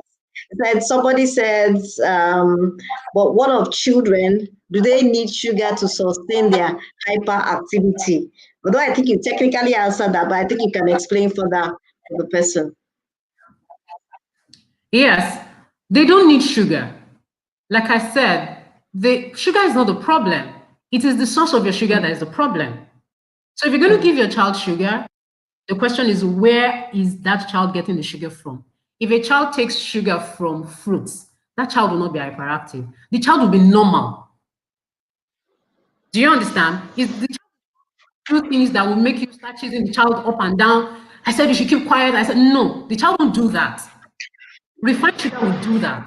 And then you as the parent will now stress yourself chasing the child up and down the house because you want the child to be calm. But you gave the child sugar to take.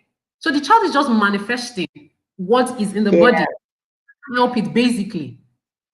So no child needs sugar to him or herself. Give them food, they will get their sugar from there. And I would like to say this. Children really do not know the difference between sweet and bitter until we introduce both to them. The first one you introduce to them will be the normal taste of things as far as their taste buds are concerned. You see, the day you now introduce sugar, what you have done is you've altered that child's taste buds, and then that child now knows that, oh, something is bitter, something is sweet. So as a parent, we have that responsibility of introducing, the first things that they are introduced to, food is concerned, is very, very important. Yeah, exactly. So somebody else asked, but I think you basically answered that question. Where is it about? She says with regards to antifungal cream. I don't know. I think it's different, but it says with regards to what antifungal cream for skin reaction. I don't understand the question, but maybe you do. I think, okay, maybe this person, I am assuming, because I briefly mentioned something on yeast infection.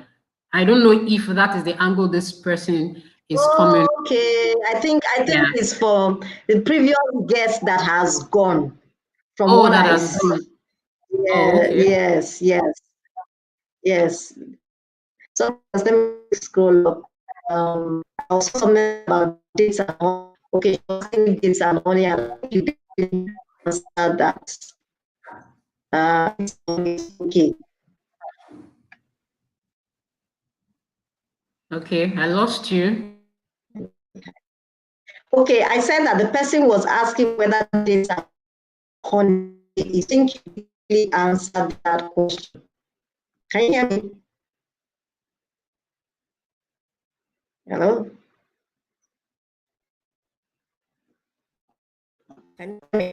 Are you frozen? Or is it me that was frozen?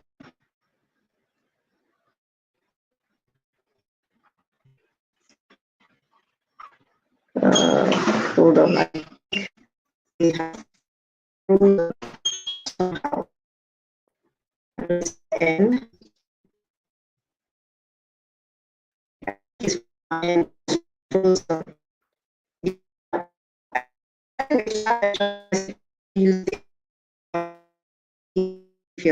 Yeah, it's from my end. Sorry about that. You definitely can use it. You cannot use it. There's also not sugar. There are different things that you can also add different things to help you reduce your sugar. There's also cane sugar. I think she mentioned that cane sugar is different from sugar cane, raw sugar. So that refined sugar. So yes, we are now going on a short break to come back with our next guest, who has been waiting. Okay, she's back on. Let me try and get her on so we can say our final goodbyes. Yeah, sorry about that. Yes, I can hear you. Is not too good. Hello?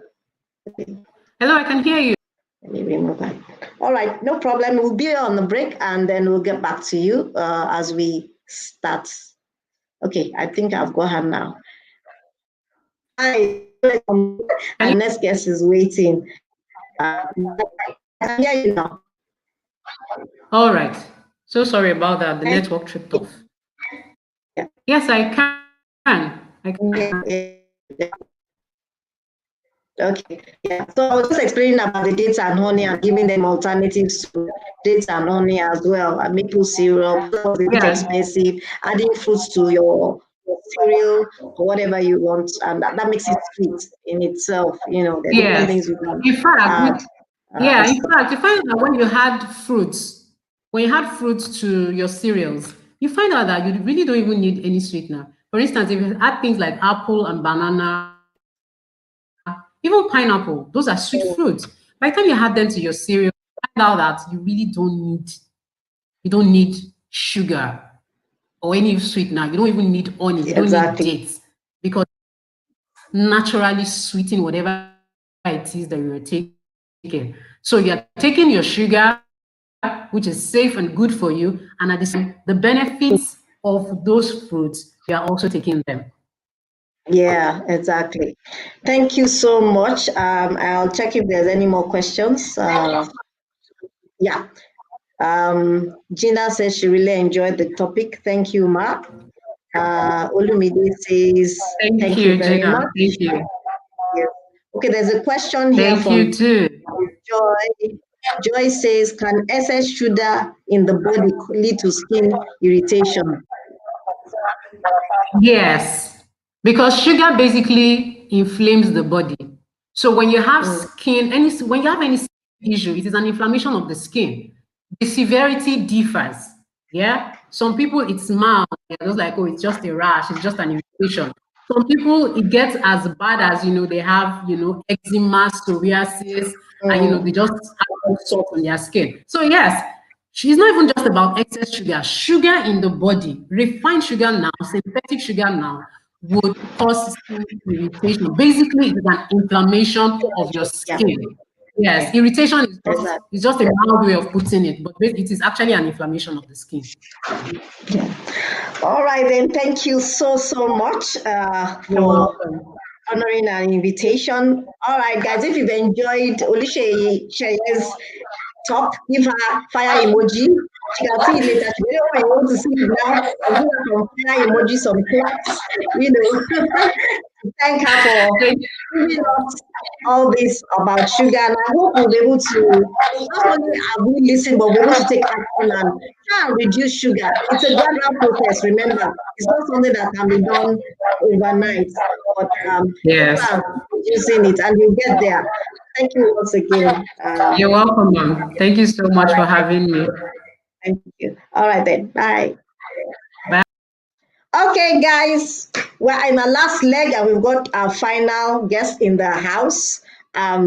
So don't leave yet. This is most important. Sleep.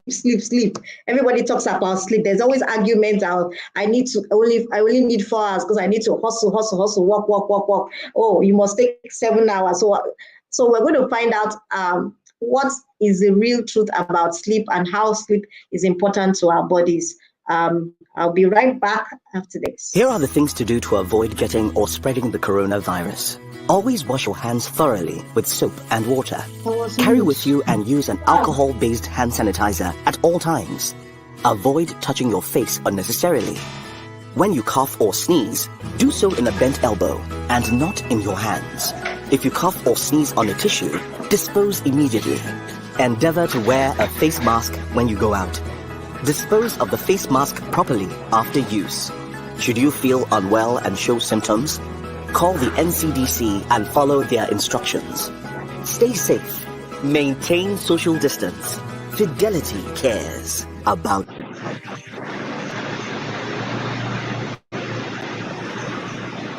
Dr. Ngozi Onyia, visionary, founder, promoter, and current managing director of Pelon Memorial Hospital. She is a graduate of Nigeria's premier university, the University of Ibadan, a fellow of the West African College of Physicians in Pediatrics, and an experienced primary care physician.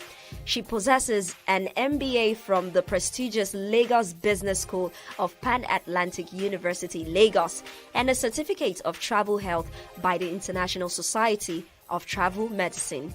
She has worked in both the public and private sectors of Nigeria over the last 34 years at all levels, and her roles have included Senior Manager, Medical, Nigeria Telecommunications Limited, and Company Medical Advisor, Nigerian Breweries PLC, before she left to set up Pelon Memorial Hospital. She is, amongst others, a past college treasurer of the West African College of Physicians, a trustee of Pharmacists Nigeria, and the Society of Quality Health in Nigeria, for which she is also the chairperson of the Programs Committee. Ngozi is presently the managing director of Pelon Memorial Clinic, Victoria Island and Ikeja. Ladies and gentlemen, please let's welcome Dr. Ngozi Onyia to the Positive and Wellness Summit as she speaks on to sleep or not to sleep, sleep and stress management for a healthy life. Okay, guys, thank you. Welcome, Ngozi. So good to see you again. So good to see you, Tony, after such a long time. Yes, it is. Yeah. Definitely. So today, guys, we have Dr. Ngozi Onyia, and she's going to be talking to you to sleep or not to sleep. There's always this narrative, oh, you don't need a lot of sleep. Oh, you need a lot of sleep. And she's going to break this down as it pertains to our body and physical health. So over to you, Ngozi. Thank you. Tony, I just sent you a WhatsApp message now with my presentation. Is it possible for me to share my slide? I thought it was going to be a Zoom. Is it possible to share my slide? But if it's not possible, good evening, everybody, and thank you for tuning in and waiting till so long. Considering we are going to talk about sleep, so we should be off very soon to go to bed. So I'm talking about to sleep or not to sleep. Sleep and stress management for a healthy life. The outline I'm going to talk about what sleep is. I'll talk about the different types of sleep, the different stages of sleep. I'll talk a bit about wakefulness. I'll talk about sleep deprivation and then stress. Then I'll talk about how sleep and stress interact with each other. And I'll make a couple of recommendations. So let me start with what is sleep. Sleep is a naturally recurring state of mind and body. So it recurs, hopefully every 24 hours, we should go to bed. Okay. It's characterized by a couple of things: altered consciousness, inhibited sensory activities, so you don't feel a lot, reduced muscle activity, so you're not walking or moving all over the place, although my grandson somehow manages to roll from one end of the bed to the other at night. Reduced interaction with your surroundings, so you're not aware of what's happening. And it is distinguished from wakefulness or being awake by reduced ability to react to stimuli. So a lot of noise, everything is going on around you, and you are asleep, you don't even notice. However, a sleeping person is more reactive than the person who is in coma. So you pour water on a sleeping person, he or she will wake up, depending on how deeply they sleep. If you apply pain, call their names loudly enough, they will wake up.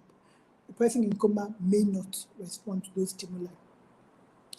So, okay, thank you. Now I have my slides. So may I go to the next slide, please? Okay. Can we go to the next one, please?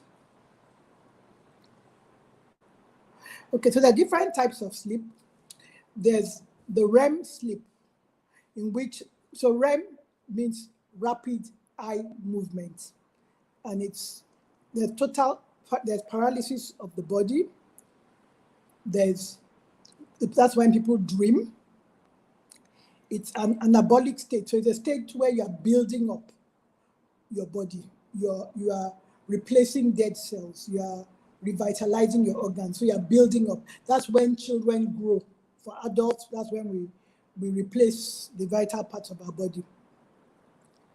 Then there's, in that anabolic state, you restore your immunity, your nervous system, musculoskeletal system, the mood, the memory, everything is restored, cognitive function. So after a good night of sleep, you wake up the next morning and you're thinking very clearly. This normal circadian rhythm of the body promotes sleep at night. So normal people, or well, I guess those of us who take shifts are not abnormal, but normally people will want to sleep at night. And if you open the eye of a person who is having a rapid eye movement sleep, you will notice rapid movement of the eyes. In the non-REM sleep, non-rapid eye movement sleep, at this stage, dreaming is rare.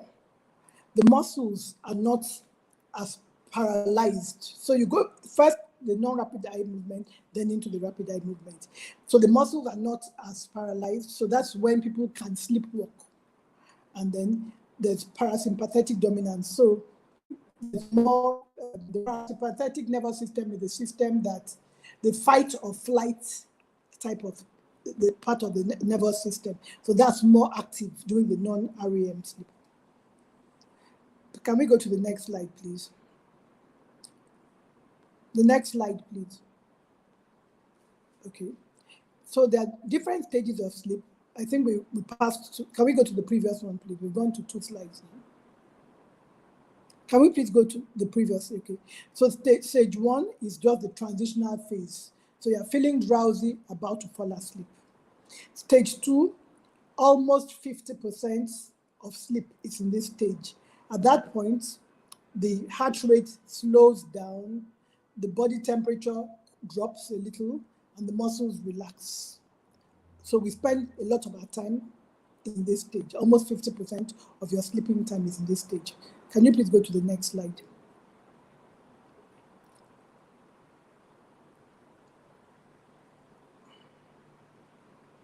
Can we please go to the next? Okay, yes. Then stages 3 and 4, they are the most difficult to wake up from.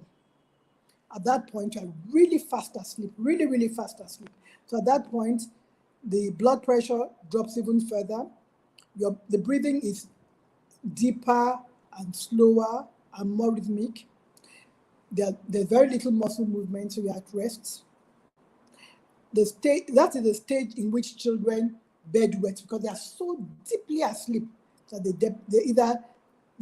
bedwet, okay? And the hormones are released at that point. That's when growth and appetite control and those things occur. And that's when children grow. That is like the REM sleep. Well, it will be just before the REM sleep. So in the REM sleep, adults only have about 20% REM sleep. We don't need that much. Children and infants need much more REM sleep. And during the REM sleep, that's when the mind energizes while the body is immobile. Breathing is shallower and more irregular. The heart rate and the blood pressure drop. And then most dreaming takes place as the result of a desynchronization of the brain activity. So it's a state where it's as if the brain activity is awake, but the person is asleep. But during non-REM sleep, the mind will rest while the body heals. During the REM sleep, the mind is still a little bit more alert. Can we please go on to the next slide, please? So wakefulness is when we wake up. That's also like sleep is a recurring state of unconsciousness. This is a recurring state of consciousness. So we hope to wake up every morning when we go to bed at night. And in that state, we are more engaged with the external environment as opposed to when we are asleep, as we are now engaging with each other. So the body temperature, so the reverse of what happens when we sleep. body temperature rises, the heart rate rises, the muscular activities get back in motion, our breathing is a little faster. So I'm sure we all know about wakefulness. Can we please go to the next slide? So what is sleep deprivation? So Tony started by saying we are always arguing about how much sleep we need. Everybody, adults, I'm talking about, children need more. Adults need between, the Americans will say 7 to 9, the Europeans will say 6 to 8. So I think on an average, we need between 6 to 9 hours of sleep to be fully rested. Nobody should do, no adult should do on a sustained basis with less than 6 hours of sleep. Nobody on a sustained basis. So once in a while, you go partying and you sleep for 3 hours, and because you have to be at work the next morning, that's okay once in a while. But on a sustained basis, we need between 6 and 9 hours of sleep. So everything I'm going to talk about sleep deprivation now refers to on a sustained basis. But even for one night of bad sleep, we wake up in a bad mood. You're like a bear with a sore head because you didn't sleep enough. You are unable to concentrate. People talk to you and your mind wanders and you're not quite sure of what they're saying. You don't function as well as when you've had a good night's sleep. And this is true for everybody. So when I hear people say, no, I can live on 3 hours of sleep, I can live on 4 hours of sleep, it is not true. Nobody can survive on 3 to 4 hours of sleep on a sustained basis. It will eventually take its toll on you. And so immediately after the bad sleep, these are the ones I call the acute problems. On a long-term basis, and we'll see why, it leads to depression. People are always very mixed up about depression, and we think depression means that we are sad. No, depression means we are overwhelmed. We can't cope anymore. So sleep deprivation is one thing that leads to depression. And I'm sure we're not surprised that depression is definitely very much on the increase globally now. It's probably the #1 chronic ailment in the world now, in my opinion. Most of the patients I see who come and think they have malaria, and they treated themselves for typhoid and malaria recurrently. We have some screening tools, so there are questionnaires we give them to fill. The PHQ-9, and then they fill the PHQ-9, or the GAD-7, so that's anxiety. So anxiety and depression are twins that work hand in hand. So you fill the GAD-7 or the PHQ-9, and you find out that this malaria and typhoid they've been treating for the last 6 months is nothing but anxiety or depression. And it has nothing to do with the fact that their lives are sad. Everything is going well for them. They have great jobs. In fact, like I always say, poor people don't get depressed. They don't have the luxury of the time for depression. So they have great jobs. Everything is going well in their lives. You know, everything a young person or a person of that age will want, they have, and yet they are depressed. Sleep deprivation is a big contributory factor. Then depression on its own now leads to overeating for comfort. So what happens when people are depressed is that they've burnt out all their happy hormones. Their endorphins are burnt out. So they are seeking pleasure in other things. So what is the good way of getting pleasure? I didn't listen to the presentation before, I only caught the tail end of it. But we seek pleasure in refined sugars. So you take a bit of chocolate, the sugar makes you feel good for a while. Of course, it drops again. Or you take a very sweet biscuit, it makes you feel good for a while. In my own case, I eat sugar popcorn a lot. Anybody who comes to my hospital knows me walking around with a bag of popcorn. That's my own sign of stress. Okay, so of course, on a sustained basis, a lot of refined sugar, obesity. Also, in the same vein, heart disease, cardiovascular disease, hardening of the blood vessels, leading to strokes, leading to heart attacks, kidney damage, and all kinds of chronic ailments. Heart disease, cardiovascular disease is the leading cause of death globally, strokes or heart attacks. There's a lot of noise about COVID and all that now, but cardiovascular disease, which is hardening of the blood vessels, is still the #1 cause of death globally. It also leads to diabetes, of course, eating. So it's interesting to see what sleep deprivation can lead to. But I think we all we often underrate what sleep deprivation is and what it can do to us. Please, may I go to the next slide? So I want to talk about stress now. So when we talk about stress, we often think that stress is a very negative term. But generally, stress is a positive term. It's a response, an evolutionary response. It's been there in man for as long as man has existed. And it's to deal with important or dangerous situations. It's stress that makes us able to go beyond what we ordinarily can do to save our lives sometimes. So as I'm sitting down here quite relaxed, ready to watch a movie after this, if I heard a loud bomb now, suddenly I will go into overdrive. I'll be able to run. I'll feel as strong and as young as I was 40 years ago. Okay, so that's what stress is meant for, to respond, to deal with dangerous situations first, or even important situations. So you're going in for a job interview, stress, your heart is beating faster, your muscles going to contraction. As soon as they're about to call you, you feel like dashing into the bathroom. That's the stress response. The autonomic nervous system is going into overdrive, and it makes you perform very well at the interview. It makes you, okay. So what happens is when you're stressed, you release adrenaline and cortisol, which are used for the fight or flight response. So it's 3 F's. Fright, something frightens you, so you go into the flight or fight response, depending on your perception of the stressor. So, like I said, stress is not a negative word. We often will say it's a negative word, but it's not a negative word. However, when it is sustained, it becomes negative. So it's meant to be, so we all produce adrenaline and cortisol normally, just to live. Without adrenaline, we'll be dead. Without cortisol, we'll be dead. We need these things at a certain level. When you're stressed, it spikes. And then when the stressor passes, it dips back to normal level. And that's what it should be. However, when it is sustained, it becomes deleterious to your health. Sustained stressors now are not existential threats. So it's not a lion coming after early man anymore.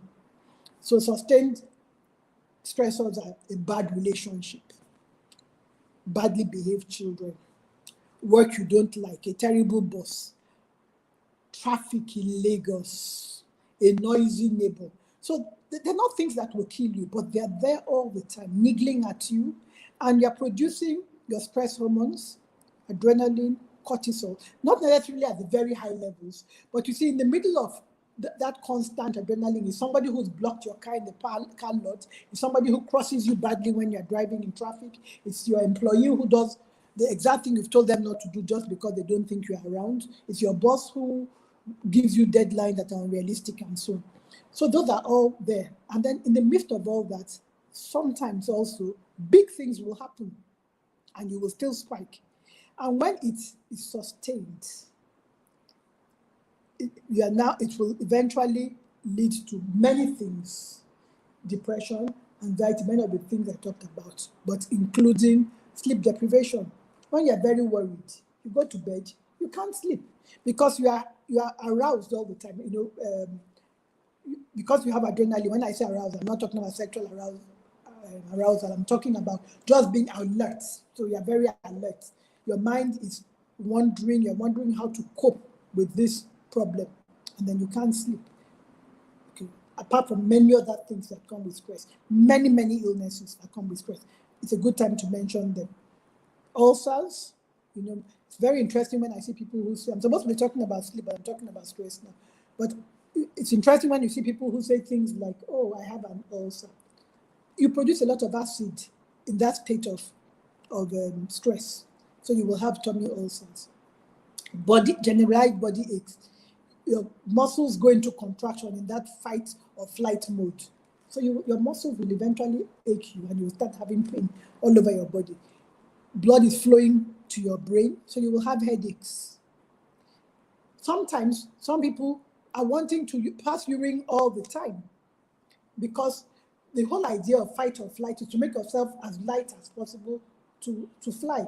So you can actually start having diarrhea from stress or going to the toilet frequently to the point where you will think you have diabetes, but it's just stress making you pass urine all the time.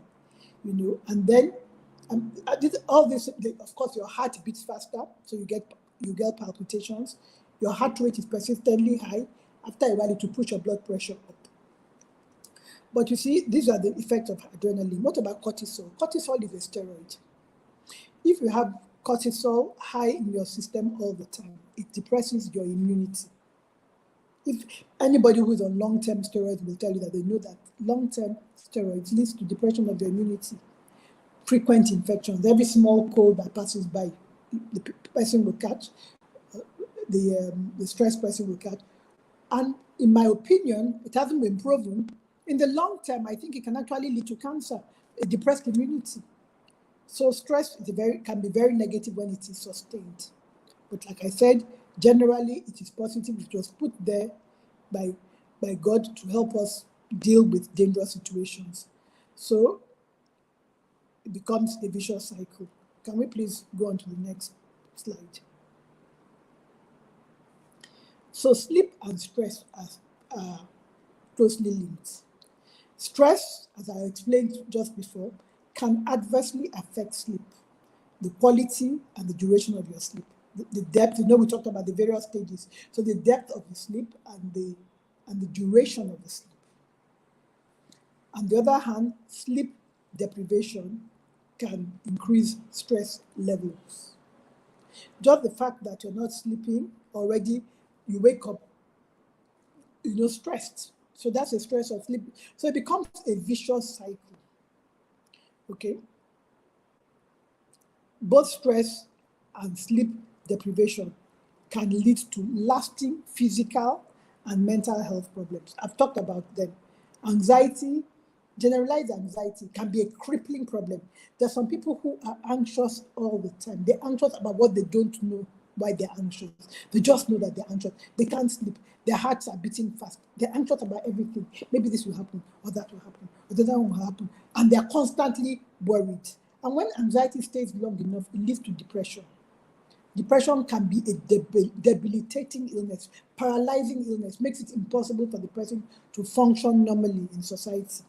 Okay, those are mental health problems. And then I talked about the lasting physical problems, the ulcers. I talked about the recurrent infection from stress. Irritable bowel syndrome is stress related. I've talked about headaches, chronic headaches, body myalgia, body aches, and so on.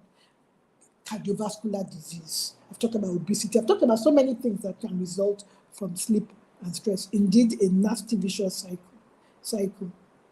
Can you please go to the next slide, please? So what are the things we can do to help ourselves? The first, exercise. Exercise, exercise, and more exercise. When we are exercising, what are we doing? We're using up adrenaline. Remember, I said the major hormone produced by the stress reflex is adrenaline. So when you exercise, you burn up your adrenaline. I had said I didn't explain very well the relationship between depression and stress. So what happens is that when you are stressed, you produce a lot of adrenaline. Your happy hormones are your endorphins. The happy hormones and the adrenaline, the stress hormones, tend to neutralize each other. So when you have a lot of stress hormones, it burns up your happy hormones. That's why we talk about people being burnt out, because the stress hormones will burn out eventually your happy hormones. And when your happy hormones are low, then you're depressed. So you might mentally assent to the fact that something good has happened to you, but you're unable to whip up any happy emotions because you don't have happy hormones left.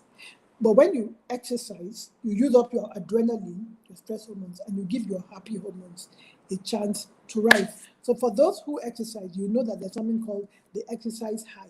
After you've just done a good workout for 1 hour, you're singing at the top of your voice, you're happy to say hello to everybody because your endorphins have risen. Exercise, pure and simple exercise. Free, you don't have to join a gym membership. You just need to walk. Power walking in the open air is probably the best exercise I would recommend. And I think not just me, even the experts, just walking, power walking in the open air. Okay. Then mindfulness and meditation. Mindfulness has become very trendy, but mindfulness is about living in the moment. because we realize that the things that stress us are not things happening in the moment. So I'm sitting down here doing nothing. But I'm talking to you. That's not doing nothing. But there's nothing stressful about talking to you. And I'm in a nice, cool environment in my own house. So there's nothing to worry about now. But if I was somebody given to anxiety and depression, I will sit down here, and I used to be given to both anxiety and depression. I will sit down and start imagining, what if the ENSA starts again? And it might even end up in a war. And then I'll become a refugee. Hey, that's how it starts building up. Nothing has happened. It's all in my mind. Okay? But so when we worry about what we think can happen in the future, we become anxious. Or if I sit and I think, if only I had known, maybe I shouldn't have done this. And I'm dwelling in the past, full of regrets, then I will tend towards depression. But mindfulness teaches you to live in the moment. Don't let your mind wander. Just keep your mind in the present. And while it sounds easy, but it's quite difficult. And although it sounds difficult sometimes, it's also easy. It's just a matter of, so yes, we have learned to be anxious. Nobody is born anxious. Nobody is born anxious or depressed. It's something we learned. Life taught us to be anxious. Sometimes our parents taught us to be anxious. Anxious mothers tend to raise anxious children. My daughter still suffers from anxiety, and I know it comes from being raised by me because I used to be an anxious person when she was growing up. So just as we learned how to be anxious, we can unlearn how to be anxious too, just by reminding ourselves. So you sit down and your thoughts start. It's about thoughts, about emotions and behavior. So your thoughts start. What if the process starts again? And then we might go into a war. You catch yourself and you stop it dead in its tracks. And then you think about, then you immediately say, oh, that iron, I'm looking at an iron on my ironing board. It looks interesting, the shape. So I brought my mind to the present. And then after I've looked at the iron and admired the iron enough, my mind might wander again. Then I bring my mind to my exercise bicycle and I can look at it and think, interesting, maybe I need to tighten this knob. You see, I just bring myself to the present. That's what mindfulness is about, living in the moment, which is why a few things that are recommended about mindfulness, apart from meditation, vary the things you do. Don't be too routine in the way you do things. So if you're going to work, don't always drive the same way. Because if you always drive the same way, after a while it becomes a reflex. You don't even have to think. You're reflexly moving yourself from your home to your house. But if you decide to take a different route every day, you have to think, so am I going left, right here, or am I going right there? I'm thinking to myself, do I need to pass the toll gate or don't I? Do I still have credit in my e-tag? Don't I go the alternate route today? Just moment things that make you live in the moment. So just even when you go exercising, vary your routes. Don't go the same way every time. Take time to look at things, people around you, the buildings, the trees, depending on where you're walking or where you're living. Okay, and then meditation. They have been found. In fact, now on the NHS, they actually recommend meditation. They send people to go and see, not quite gurus, but some people who lead them in meditation. Okay. And then the other important lifestyle changes, healthy diets. Healthy diets. So the lady who spoke before me talked about refined sugars. I think that's what she talked about most. I'm cutting out refined sugar from your diet. So eat healthy. That healthy diet is a whole big topic on its own. And especially no late meals. So we should all try and avoid eating, if possible, after 7. Lagos makes it very difficult to keep to these recommendations, but the truth is, where there's a will, there's a way. So we try and make it work for ourselves the best we can. So don't eat late at night. Don't eat heavy meals at night. Don't come home and eat pounded yam at 9 p.m. or 10 p.m. Your body won't digest it. And particularly as we are growing older, we need to be very, very conscious about the things for those of us who are growing older. Everybody is growing older, but for those of us who are older already, you need to be conscious about what you eat. Your digestive system is no longer what it was. Just like your muscles are not what they were, your digestive muscles are not what they were when you were younger. You eat heavy meals, you are unable to digest your food.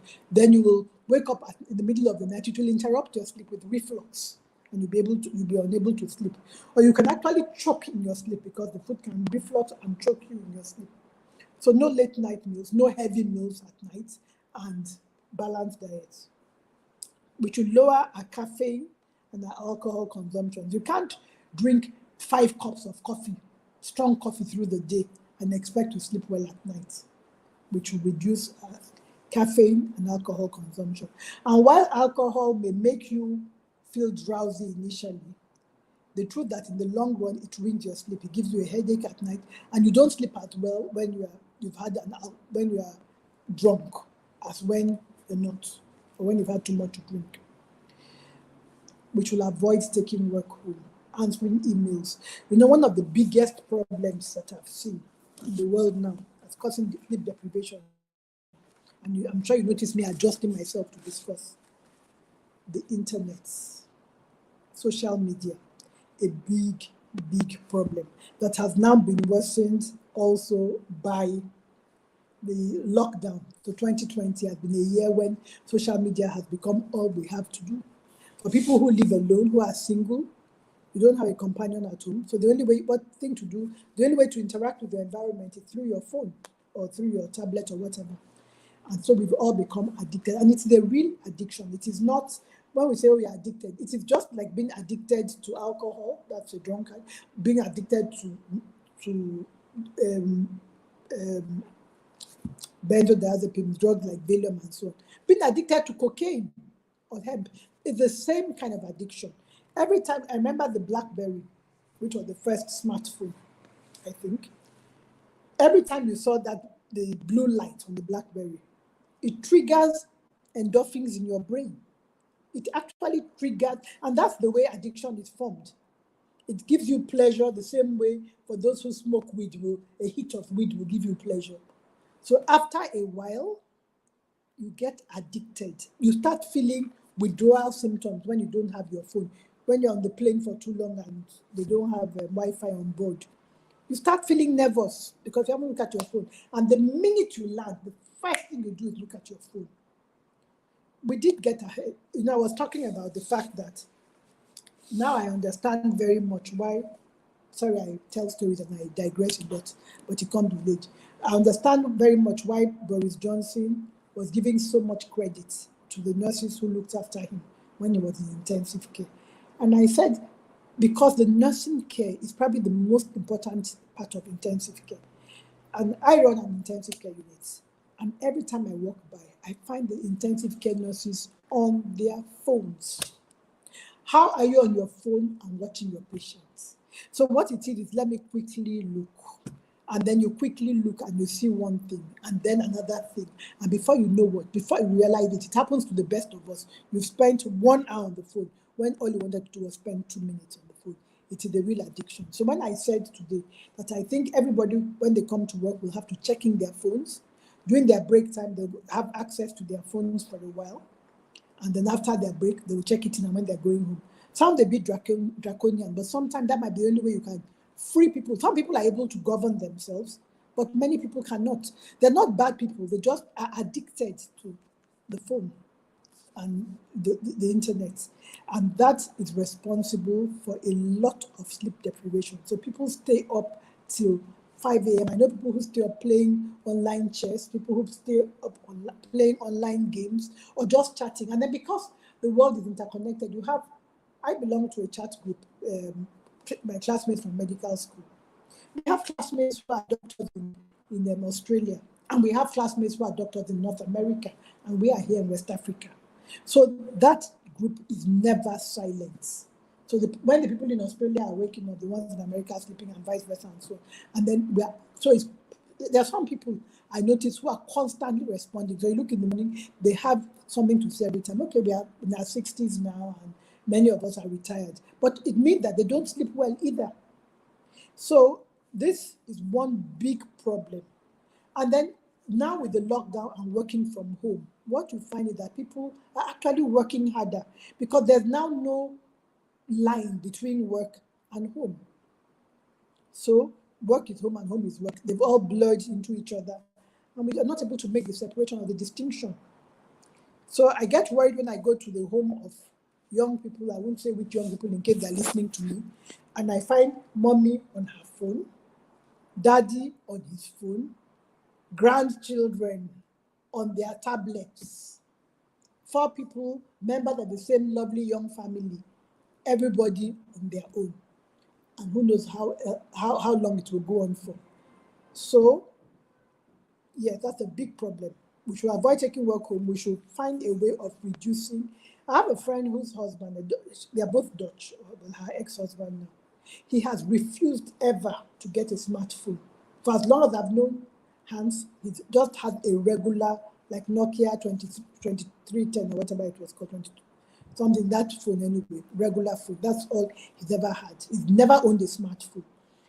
When he has a computer, when he wants to go online, he goes online on his computer. Then he has a telephone for you to be able to reach him if you need to call him, and that's it. And I think that's one of the smartest people I've ever met in my life for taking that decision. So he's never actually known what it means to own a smartphone. And it's not because he can't afford it. So we all need to find a way of reducing our dependence on the internet and try and balance our lives and ensure that we sleep for the prescribed 6 to 9 hours, proper sleep, and wake up refreshed. Thank you. And then, of course, if all else fails, please seek help. There are many professionals. There are sleep therapists. I didn't mention anything about sleep apnea, and I think I should. And that's a problem for people who are overweight. So people who are overweight tend to sometimes have obstructive sleep apnea. In other words, so people who snore, if you have a partner or a sibling or somebody who snores, you should take note, because sometimes they have difficulty with breathing at night because of their weight. And that snoring just shows a narrowing of the airway. And sometimes they actually don't get enough oxygen into their lungs when they are asleep. When they are asleep and all the muscles have relaxed, including the muscles of the mouth, the tongue, and the pharynx, the larynx, all relax, and then they narrow. They don't get enough oxygen and that's why they snore. They don't get enough oxygen into their lungs, and therefore their brain doesn't get enough oxygen, and they don't have good sleep at all. And I'm sorry to say that people like that also struggle with ill health, everything else. So the patients who end up in intensive care for COVID tend to be those who are overweight, who already had obstructive sleep apnea. So that's another cause of sleep deprivation, but they are in the minority. Most sleep deprivation is because of the bad choices we make. We choose to stay on our phones. We choose to watch movies till 2 a.m. We choose to do things that keep us awake. But for those who are overweight and have obstructive sleep apnea, there are many things that can be done. There are sleep therapists, sleep experts. I'm not a sleep expert. I must say that up front. I'm just a little pediatrician. I don't know why Tony thinks I'm a good person to handle this topic, but I've done the best I can with it. But there are experts who can advise you on how to sleep better. And then actually there are sleep therapists, and there are all kinds of devices, BiPAP, and so on, that can help you sleep better for those who have physical problems that stop them from sleeping. But like I said, the vast majority of us who are sleep deprived. Well, some of us by choice. Another thing I was quickly saying is in Lagos, I remember one morning I was traveling. So I went out very early in the morning, and maybe 5 a.m., I think I was trying to get to the airport to catch an early flight. And I saw the traffic chock-a block on Third Mainland Bridge. And I said, wow, I sent a message to my family members. I said, no wonder we're such angry people in Lagos. For people to be already on the bridge at 5 a.m., when did they get up? At least you will still maybe pray, take a bath, or whatever before you get into traffic. I said, people don't sleep. That's why we are all so angry, so impatient in Lagos. So sometimes it's not always poor choices, but then we must find a way to make it work for us. I don't see a lot of sense in living I know it might be easier said than done, but living so far away from where you work, sometimes you might have to pay a little more for accommodation to be closer to your place of work. What's the point of saving all that money and then compromising the quality, compromising your health and the quality of your life? Because people who live very far away tend to think because it's cheaper, one, or because it's their own house. If it's your own house, so rent it out and rent somebody else's house closer to where you work, or try and get a job. But let us find ways. I think already acknowledging there's a problem and finding ways to solve it already makes life a lot easier. But for some people, it is not any of those. They live in VI, they work in VI, but they stay awake till 3 a.m. watching movies. So I'm sure each of us can plug ourselves into the group that fits us and make necessary adjustments. So thank you very much. I think that's the end of my presentation. Thank you. Thank you so much. It's been an interesting discourse. In fact, I have some questions here which will come. I know that sleep is very important in all ramifications, and it's very important that we understand why sleep is important. And I hope we've been able to get some information out of it, because a lot of times, because we're trying to work, I must do work. Even sometimes I succumb to some things, I must do a lot, but we forget that, as you said, consistent lack of sleep can affect you. If it's once in a while, yes, but once it becomes consistent, then it becomes a problem. Let me look at there's some questions here. Says, is there a proven relationship between sound sleep and dark or low light?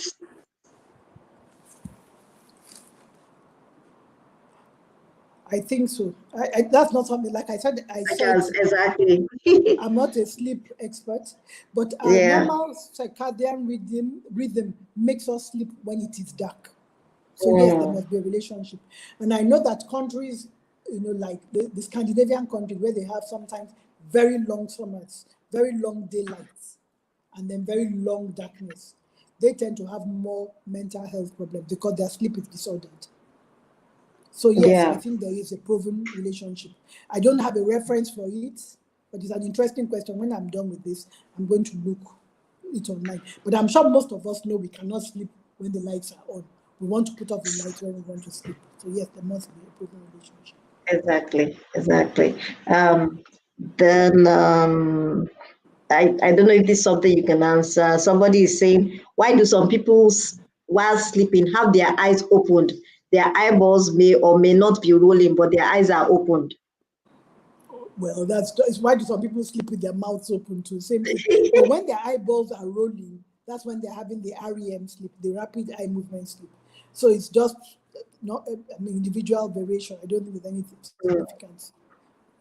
Yeah, so it's not like it causes any issues or all that. It's just their mode of that's sleeping. Just their own thing. Yeah. The only thing is that when you see the eyes rolling, at that point is when they're having the REM sleep I talked about. Yeah. Okay. Let me check. Roll at a point. Everybody's eyes will roll when they are asleep. But if your eyes are closed, your eyelids are closed, you will not notice. Okay. All right. I don't think I see any. If we have any more questions, please put it down. If not, we'll let Dr. Onyia go. Thank you so much. It's been an interesting discourse. You were saying that why you died, because I don't know. I just felt that you would do, and I think you did well. Regardless, I wasn't looking for the technicalities of sleep or sleep apnea. I just wanted basic information about the importance of sleep and what we can do to help ourselves sleep better. Like a lot of people are commenting, oh, this phone addiction, it is a serious issue among us. Even sometimes I wasted myself. The first thing, when you put your phone by your bedside and when you wake up in the morning, you grab it again and all that. So it's definitely an addiction, which I think it's something we have to try and reduce as much as possible so that we can get better sleep and become more active and alive. Thank you so much again. Thank you for inviting me. You're welcome.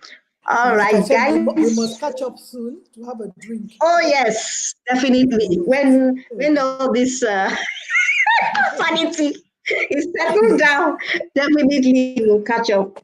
Thank you. Have a lovely, All lovely right, then. weekend. All Thank right. you. Then. You too. Bye then. Too. Take care. All right, guys. It's been a great time. Today and tomorrow will be even more interesting. We have a total of 9 speakers, 1 fireside chat, and then 5 regular speakers coming to talk on various topics ranging from mental health, workplace issues, and another thing on food and nutrition. So we have Ediri coming tomorrow. We have Aderonke Tunde coming to talk about gratitude. Sometimes we get caught up with all the negativities in our lives and we forget to be grateful for things. And gratitude helps us be less stressful. And so I think it should come. I want to tell you tomorrow we're going to have some games. Some of you are going to be winning data. I see some people say, what are Weartel, what of this, what of that.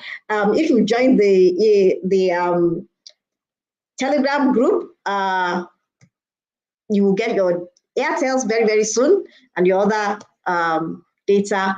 But make sure you join the Telegram group. But apart from that, we're going to be running games tomorrow, and you'll have the opportunity to win a lot of data as well, to be able to watch more and more of these speakers talking about different things that will affect our health. So until tomorrow, I bid you farewell. I hope you've enjoyed yourself.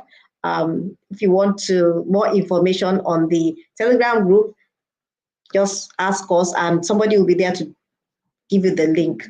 Okay. All right then. Till next time, have a lovely night's rest. Sleep early, please, and see you tomorrow at 3 p.m. on the dot. The link will be shared to all of you on your emails, on the Telegram groups and other networks. Thank you.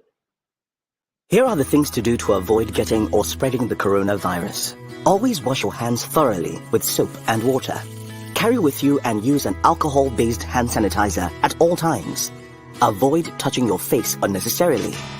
When you cough or sneeze, do so in a bent elbow and not in your hands. If you cough or sneeze on a tissue, dispose immediately. Endeavor to wear a face mask when you go out. Dispose of the face mask properly after use. Should you feel unwell and show symptoms, call the NCDC and follow their instructions. Stay safe. Maintain social distance. Fidelity cares about you.